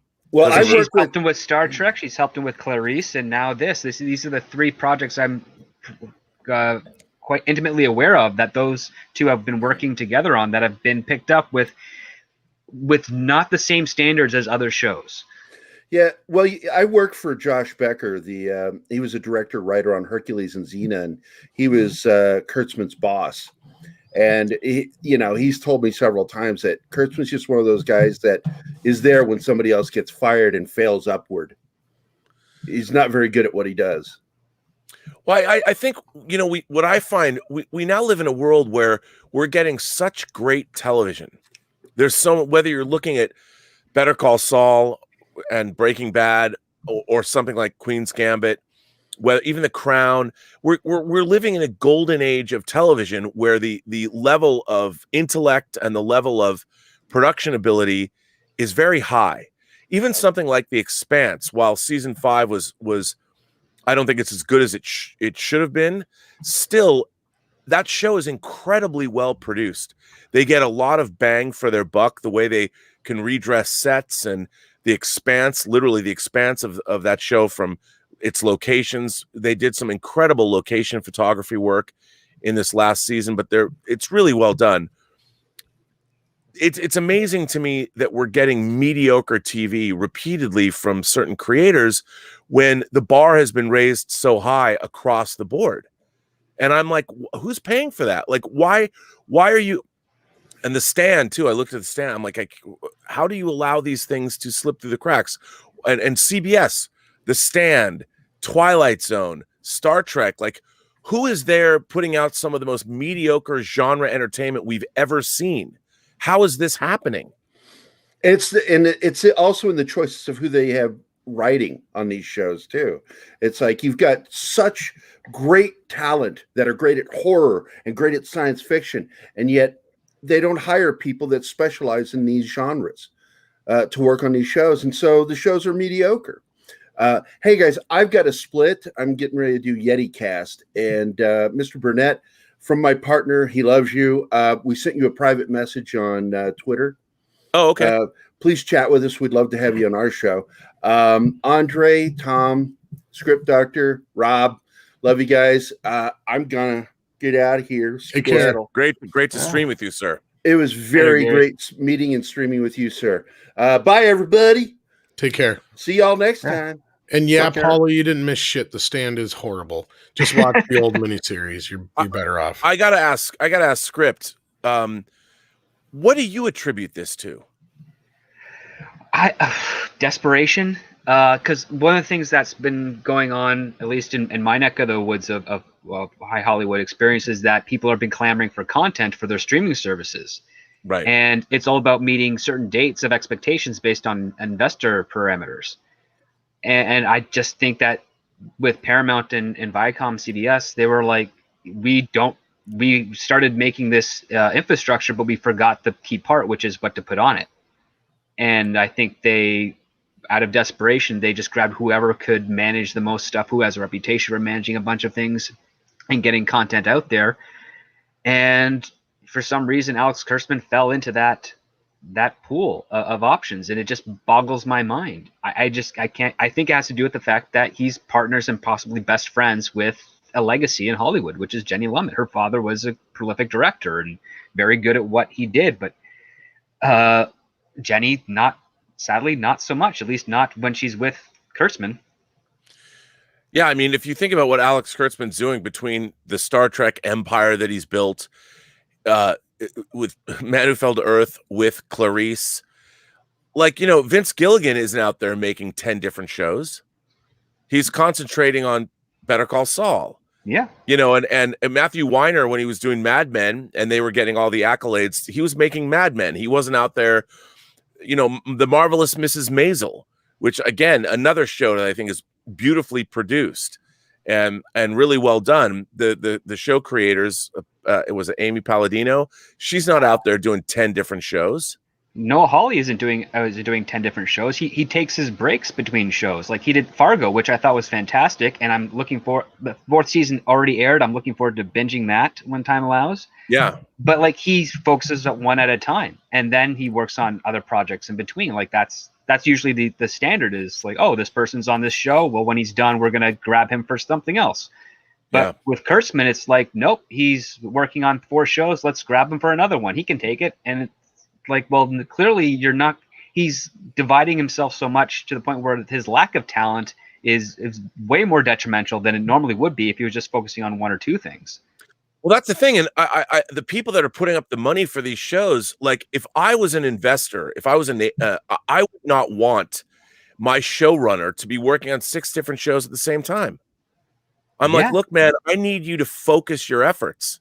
I understand it's a business and you're trying to build your empire. But what I'm getting now is a bunch of mediocre shows that are, I did a show yesterday. I did a stream where I read an article from a guy from Disney that was talking about how do you build an effective franchise. And one of his lead advice is you have to trust your audience. You have to respect your audience. The audience is what builds your franchise for you. Once you've touched an audience and you've engaged them and have them coming back, that's who you have to go after. Your fans and the people that are loyal to whatever it is you're building are your first line of defense in terms of building up a brand. and now I feel that's forgotten. You know, it's certainly in terms of Star Trek, people think there's this other wisdom that, oh, the fans are going to show up anyway. No, we're not mindless lemmings. You know, we're invested in these things because they were good. You know, we've been following them for years because they were outstanding and they provided great entertainment year after year, decade after decade. And sure, we knew that from episode to episode, we're not always going to get a 10. But for the most part, when you get a 6 to a 9 as your baseline, you keep coming back. And you know you're going to get a few 10s every year. And now it's such a weird thing that well, we don't have to serve these people anymore. Well, your fans are the most discerning of the viewers that you have. They're the people that you should be going after, because if you capture their hearts and minds, everyone else will follow. Oh, yeah, but I think that has to do with the fact that it's being measured by the lowest bar as opposed to the highest, which is something I was told my first day into LA is like, you cannot compare yourself to the one who sucks beneath you, because nobody is comparing yourself to that person. They're always comparing you to the who they can get that's better than you. And the thing that I'm finding is that it's about the brand recognition, and they're trying to rely on that so much that they don't care about the quality. And then if you do come to something new, that's maybe original, that might have the potential to build a franchise, there's so much fear because that's work to build that up. You're trying to create a brand new foundation of fans that will share your work and make it profitable and lucrative. And that's really, really hard to do. And in Hollywood, it's always safer to say no than yes. And if you get that yes, like it used to just be, all you needed was one person that said yes, and you could get your thing going. Now it's 5. You need 5 people because they are so terrified because everybody could lose their job the next day. And not everyone has the benefit to fail upwards like an Alex Kurtzman, and they know it. And it just boggles my mind because they want to say, oh, well, we want something fresh and new. And then you give them something fresh and new and they say, okay, well, let's make it more like this because then we know it sells. And so you try to reconcile it, and it's all part of playing the game. And they're afraid of trailblazers. Well, the bigger players are afraid of trailblazers. The little guys are happy if they can find the money for it because they know it'll build up something great. But it's all about, again, finding that money. And a lot of that money is funneled away to some of the bigger studios. And it puts a lot of people in those weird positions where, I mean, you can come up with a remake of The Man Who Fell to Earth, and you can do it really, really well. But it's all about prioritizing what direction of that story do you want to start from, and how do you want to take it, and how do you want to make it work that someone who never heard of the property before would be interested in. And usually you have to find someone with experience in that genre and understanding, and you have 2 writers who clearly don't have any experience in that running the show. And it also comes back to the point where you're remarking how, like, Alex Kurtzman's got 6 to 12 things possibly going on at once. That's good for a guy who's head of a production company, but you don't give that person also the show running job at all. Like, you hire a showrunner under that production company to do it. And this actually is very telling to Alex Kurtzman, where if he's not confident in the people he hires to run the shows that he's co-financing through Secret Hideout, and he has to do it himself, or at least he feels he has to do it himself, then clearly he's well aware of the lack of quality of people coming to his doorstep looking for work, or who he's seeking out and who's willing to say yes. So that's to be very telling of the larger studios that are investing in him. And I don't understand how they're turning a blind eye to that. Or maybe script, he's such a narcissist that he thinks he's the only person that could run them. Either way, like, both are detrimental to a production company. I mean, like, I know showrunners who have started their own production companies, but they only focus on one thing at a time. And if they are doing multiple things, they're not the showrunner, because they realize, like, a showrunner needs to be available 24/7 during the production time of the show. Yes. And you can't do that. And if you're not available, and if you have friends that are in the production that desperately need the help and they can't get you, they call someone like me, and they do it very discreetly because they don't want to offend the showrunner, and neither do I, as one of the types that come in there just to solve a problem for, an afternoon and then get the hell out of there. But that's usually just because of either, like, scheduling conflicts, accidents that nobody expected to occur, two things happening at once where they're doing they have two crews shooting two different scenes at the same day. One's like a B-roll, one's an A, and the showrunner just happens to be on the B-roll one, and then his assistant's on the A, or vice versa. Like all these things that could happen that accidents occur require the attention and the guise of a showrunner committed to that one show.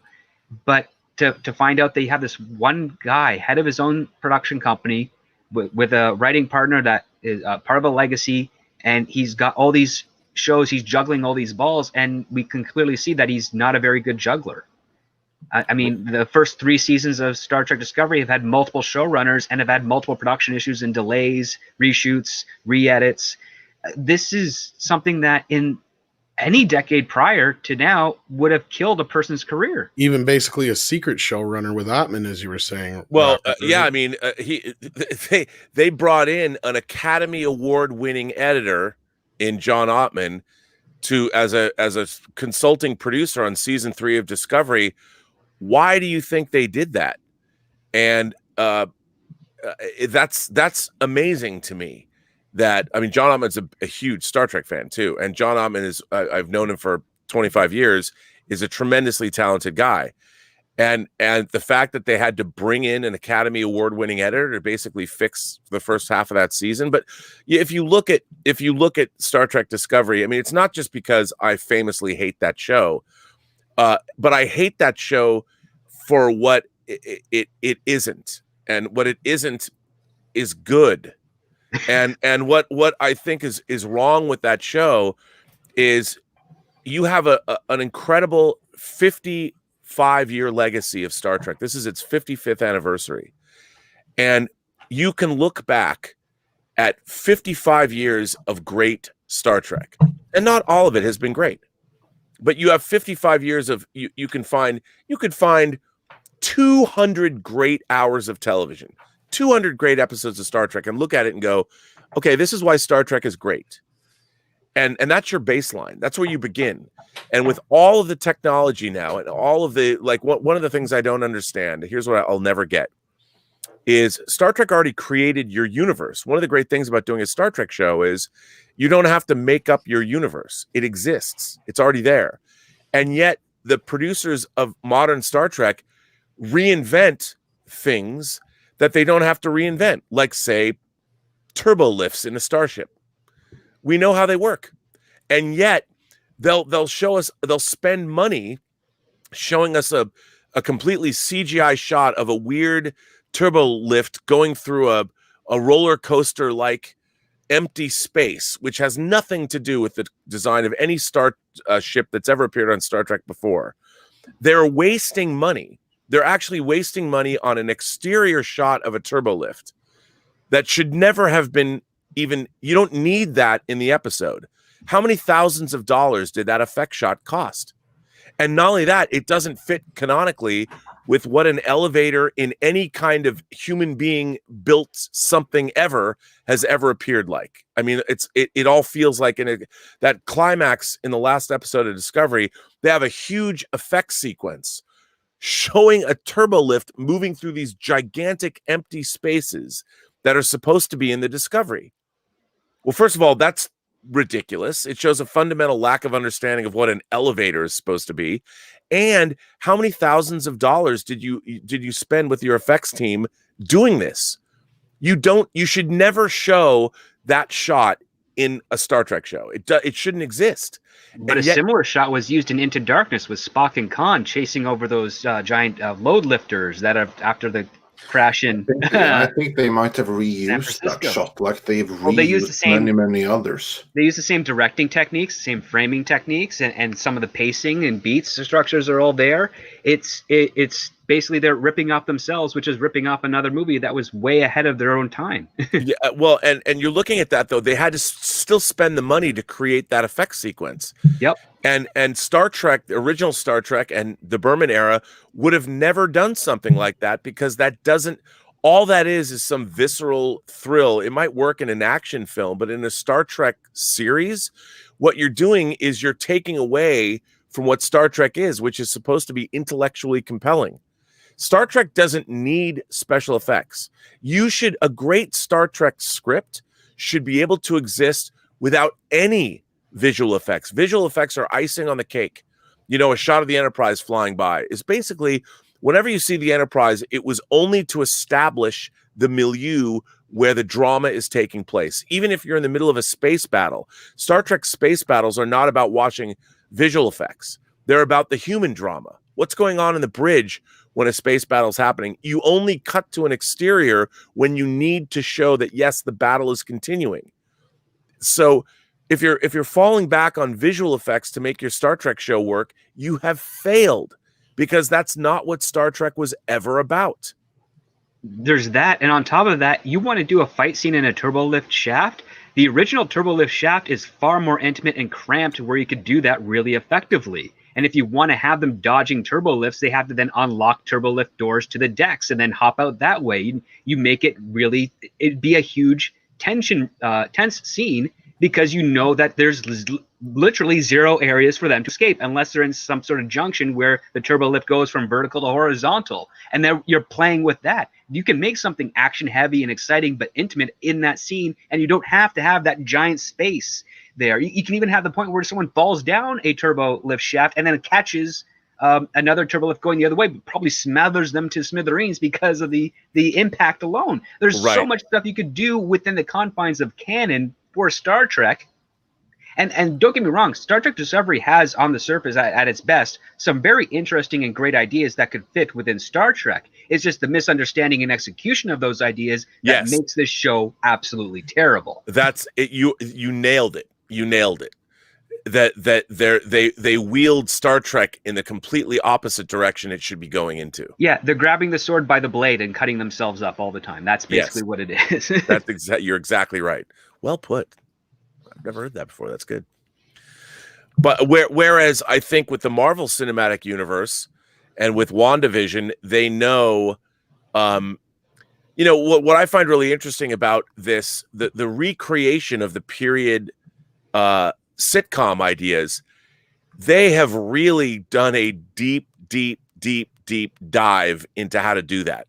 For every department, from the art department to the camera department to the writing, all of it, the research and the love that they recreated these things from, that alone. I mean, I was more enamored of the first two episodes than most people, because most people, you want story and plot and all that, but I was agape at how the careful, all the things that they did to reconstruct the heyday of television. I mean, it was incredible to look at. I was like, and by the time the episode was done, I'm like, wait, that's it?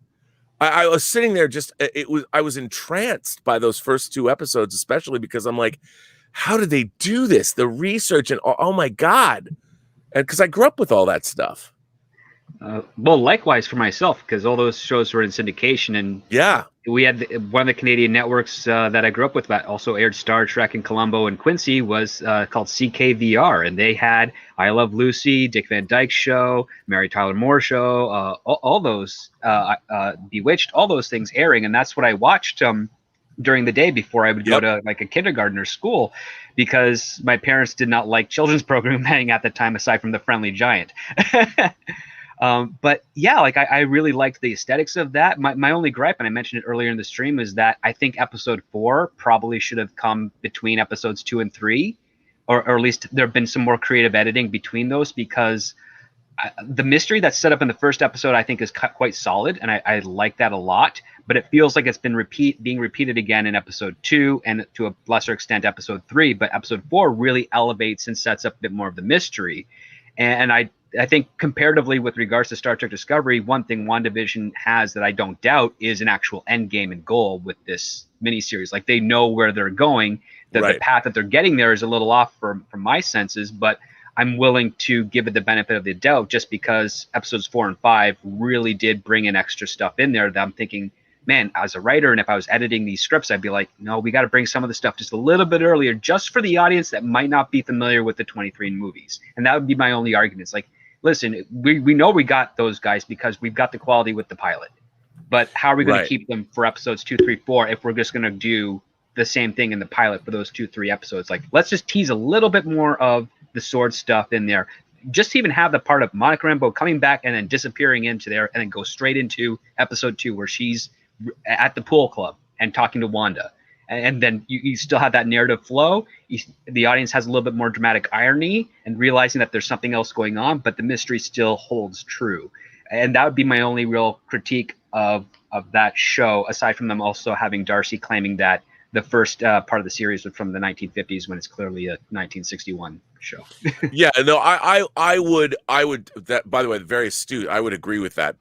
I thought, also I can't, if they had made episode 4, episode 3, I could totally see that. But I think I think their first episode was, we're setting this up.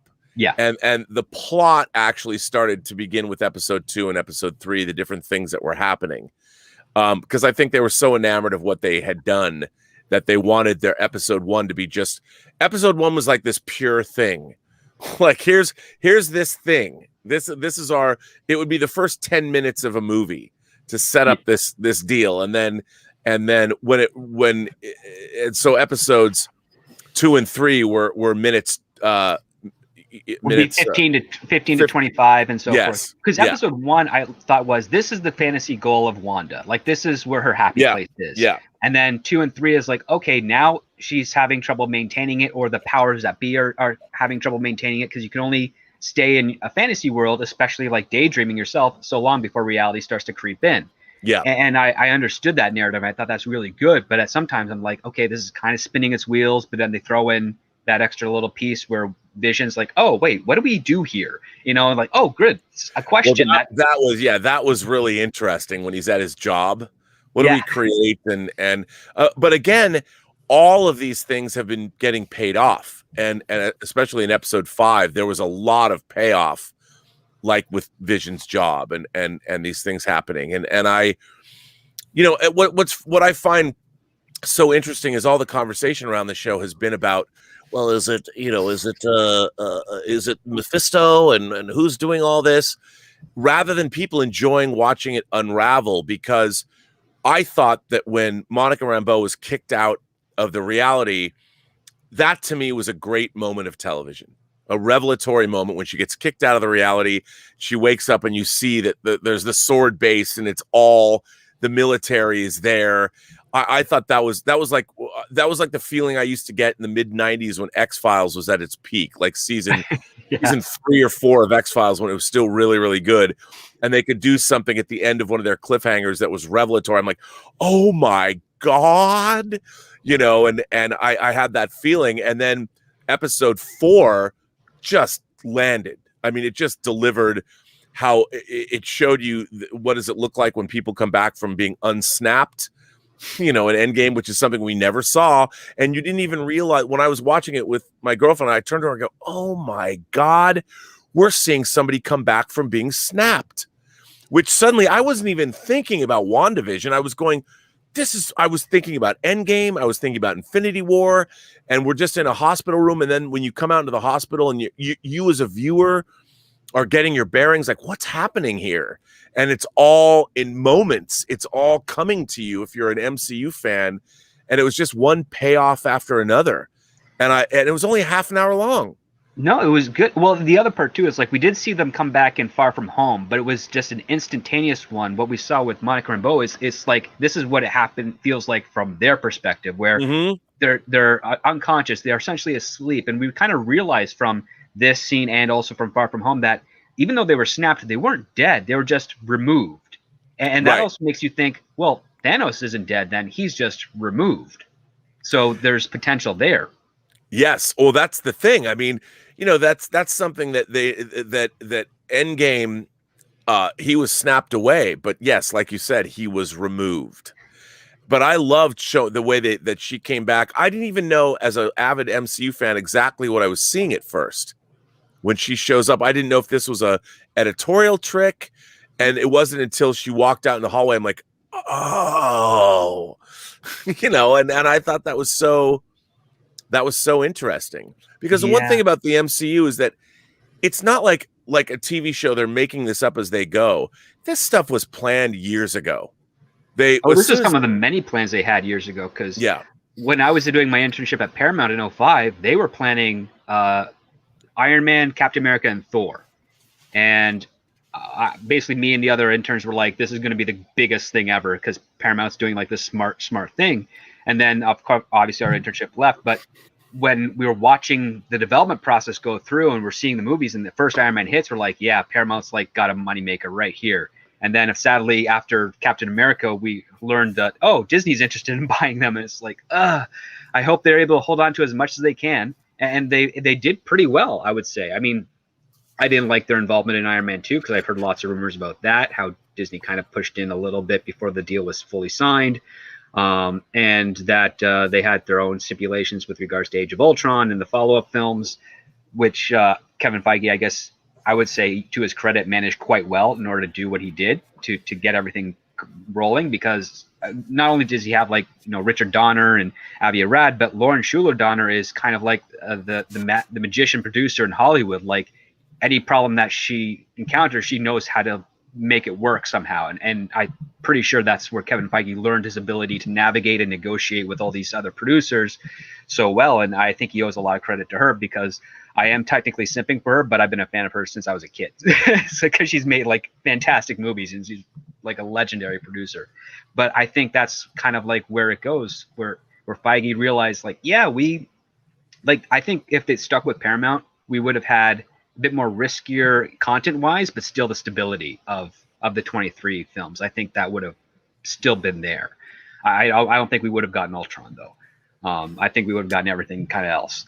But what I really like is that we probably would not have gotten the WandaVision though under Paramount. I think that's Disney's own doing there, because they had the infrastructure, they had their streaming service planned out. And I think when Feige learned of that, once things started getting really rolling in that area, I think probably around 2013 or so, that's when he's like, yep, we got to do, he probably presented like 10 or 15 ideas, and then they just started hashing away at them until they came up to what we have now, which is your WandaVision, your She-Hulk, and your Falcon and Winter Soldier shows. Right. Which, by the way, I mean, to me, Falcon and Winter Soldier and Loki look like they're going to be tremendous. Loki I'm really interested in. Because they have... Yeah, me too. I can't wait for Loki. Falcon and Winter Soldier, that has to win me over. But Loki, I'm all in on. Yeah, I mean, I will see. I mean, I hope we're going to get some really... I mean, it's still the Marvel Cinematic Universe. So, you know, if you've been enjoying, as I have, that kind of storytelling, which is... It's Marvel Comics. It's watching Marvel Comics writ large on the big screen. I don't know when people say, oh, they're playing it safe or it's not edgy enough. I'm like, what? But it is what it's supposed to be.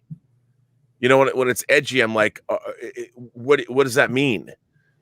Like, I don't know what people are expecting from that. They want it to be Batman versus Superman, where you have characters drowning in skulls and a dark color palette and people dropping F-bombs. I mean, that's what they want.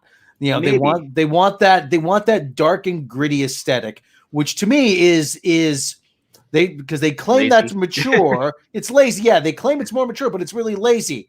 It really is. I really wanted that demon in a bottle story for Iron Man 2, and that's what a lot of people were hoping was going to be Iron Man 2. And you could see that they tried putting it in there and then copped out with the whole palladium poisoning aspect, and then weighing it down with extra plots and whatnot.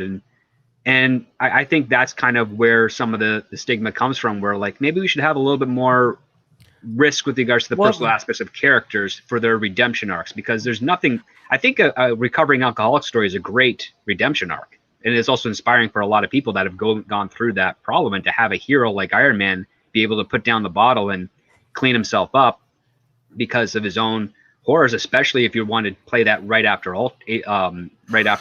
Avengers, the first Avengers film, where he's trying to hide the fear that he had of being removed from planet Earth after throwing that nuke in space and possibly being trapped there, and he's trying to hide his pain and not to come to terms with that. That would have been a far more interesting journey to explore on a character level that compared to what we got with Iron Man 3 and essentially Iron Man 2 as well. But that's the type of risks that the company like Disney, a family company, doesn't really want to address with these types of properties. So, I mean, we're probably not going to see some of the more interesting potential out of that, but I still think we're going to see some really great and fun stories that are going to hit that 4 quadrants of the family. So it's just kind of like you have to take the good with the missed opportunities, so to speak, because it's not really going to be bad. It's just going to be like, oh, they could have done something really great here, but I see why they didn't, because again, the money does come a little bit ahead of that type of storytelling. What the other thing too is when you hear like the typical complaints, too formulaic, too safe, blah, too this, too that. What it really means is that all that means is it's too popular. It's the same freaking hipsters who hate it, like, oh yeah, I like that before it was cool. I mean, there's still this idea that if something is for mass consumption, it can't be good. Right. And that is, there are cases where, yeah, you know what? Sometimes the public gets it right. Sometimes, it's the whole thing is when it's the same idea when people say, oh, the Beatles are totally overrated. I'm like, well, what does that even mean? What does that even mean? Did they not change the face of music? Yeah. Did they not experiment with different genres, different recording? Yeah. So how are they overrated? Oh, well, they're just everybody loves them. I feel like I'm supposed to like it. Nobody's saying you're supposed to like it. It's just unusual to find out that someone does when so many people do. That's all. Well, the alternative always at some point becomes the mainstream. I mean, for instance, like again, back to Disney, to Marvel, Iron Man, Thor, Captain America. Those were not. I mean, they were big movies, but the genre itself was considered alternative. The superhero genre is an alternative genre in Hollywood for the longest time. And then after those 3 movies, followed up by Avengers, it became the mainstream, and it's dominated since. And it's proofs in the pudding there. And there's going to be others. I think we were due for like Pulp Adventures coming back and being an alternative, starting small, and then probably being a good, competition for something of Marvel. It's going to take some time, but I think it's going to be there. Sci-fi is kind of like being relegated to the background with regards to this because of the Marvel films and the other comic book films right now. But that's always going to be on a resurgence as well. It just comes in ebbs and flows. Mm-hmm. Right now, what has just happened is that the comic book movie has now put a foothold in regards to those ebbs that are coming in. So you just have one extra ebb now. No, I completely agree with that. And remember, I think the superhero genre, in a way, has replaced the science fiction genre because it is science fiction, amongst other things. It's superheroes. The whole comic book genre is sort of a frothy mix of all of it. Guardians of the Galaxy is more science fiction. Thanos is a science fiction character. And yet they still work within the superhero genre. I mean, you can still, WandaVision is the latest example. You can tell a superhero story in basically it's in one house. I mean, really, if you think about it, you've got the exterior. It's like pretty basic sets. Yeah. Well, it's also a house that changes every episode, which reminds me a lot of growing up in my own home, because that house, my house when I grew up, changed like every 6 months, the renovations and whatnot. So there's that personal aspect to me that holds my interest. But yeah, it's a very self-contained location and show. And then we got Gilbert and Tallulah. Gilbert and Tallulah are here, ladies and gentlemen. While we're feeding the pups, Christopher Talk sends in a $5 super chat earlier. Says Star Trek STD hires their writers from a pickup behind Home Depot. Bring Wanda from the MCU to fix it. No, they're probably getting more talent from people from a pickup from behind Home Depot than what they got right now, actually. But probably they have a better imagination. Yeah, and I don't know if we had any more in between there, but they definitely have more life experience, that's for sure. I think that's the only one we had. Yeah. Before we round out on the topic of Hannibal Lecter that we discussed earlier, I wanted to ask you, Mr. Burnett, yes, and Script Doctor as well.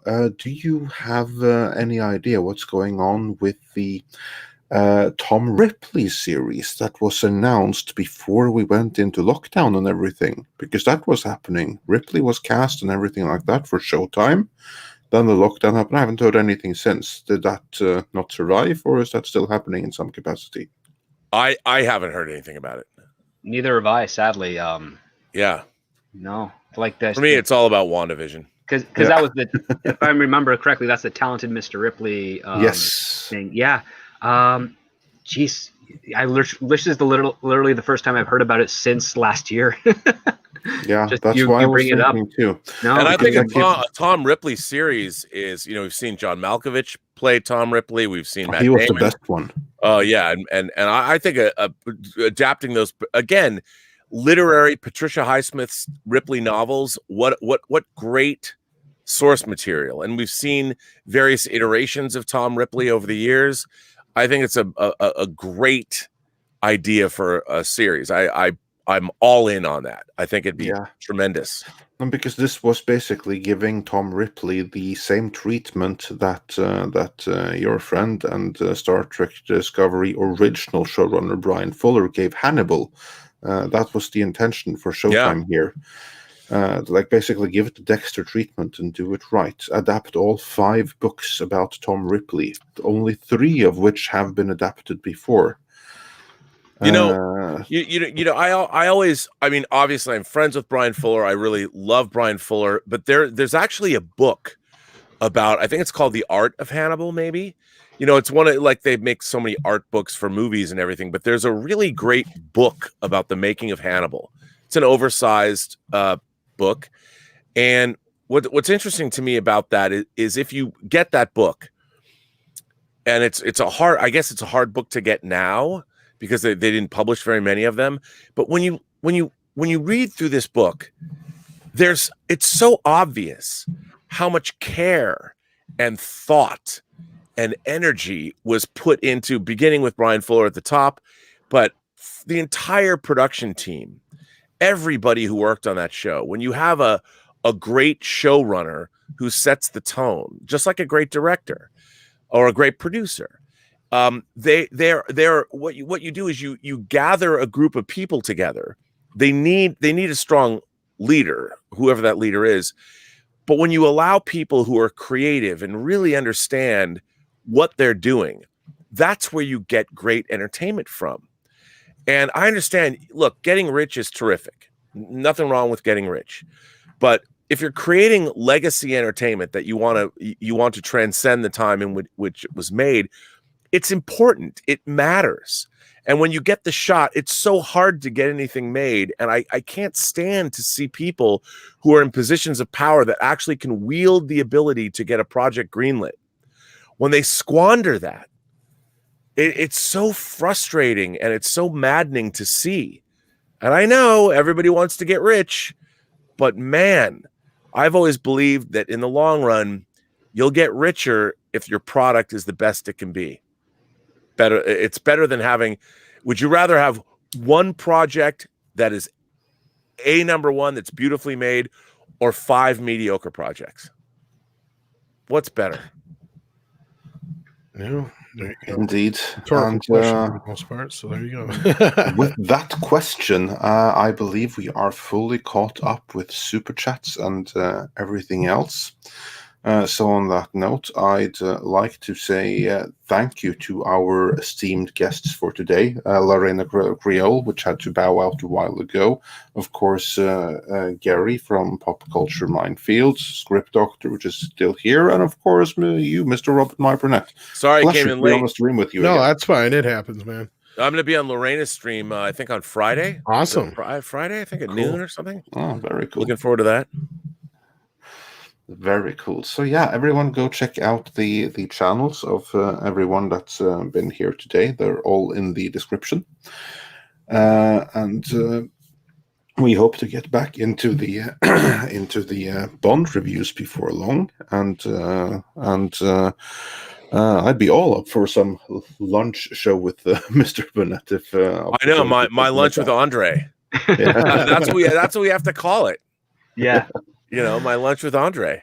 Sounds brilliant. I mean, and we can wax philosophical like Wallace Shawn and Andre himself. Exactly. All right, everyone. Thanks for joining us today. Mr. Burnett, where can people find you? You can find me on Twitter at BurnettRM. Find me on Instagram at Robert Meyer Burnett, or find me on my own YouTube channel, The Burnettwork, or my show Robservations, which will start in a half an hour. And Script Doctor, where can people find you? Well, they can find me on various Midnight's Edge shows at Midnight's Edge After Dark. Also on Twitter at ScriptDoctorPhD and my own YouTube channel, youtube.com/ScriptDoctor. So thanks again for having me on tonight or today. What time is it? I don't know. Oh, it's my night at my time. But in any event, thanks for joining us, everyone. And yeah, This be is sure Gilbert, by the way. to check out Mr. Burnett and Gilbert over at the Burnettwork in half an hour from now. Excellent. Take care, everybody. Have a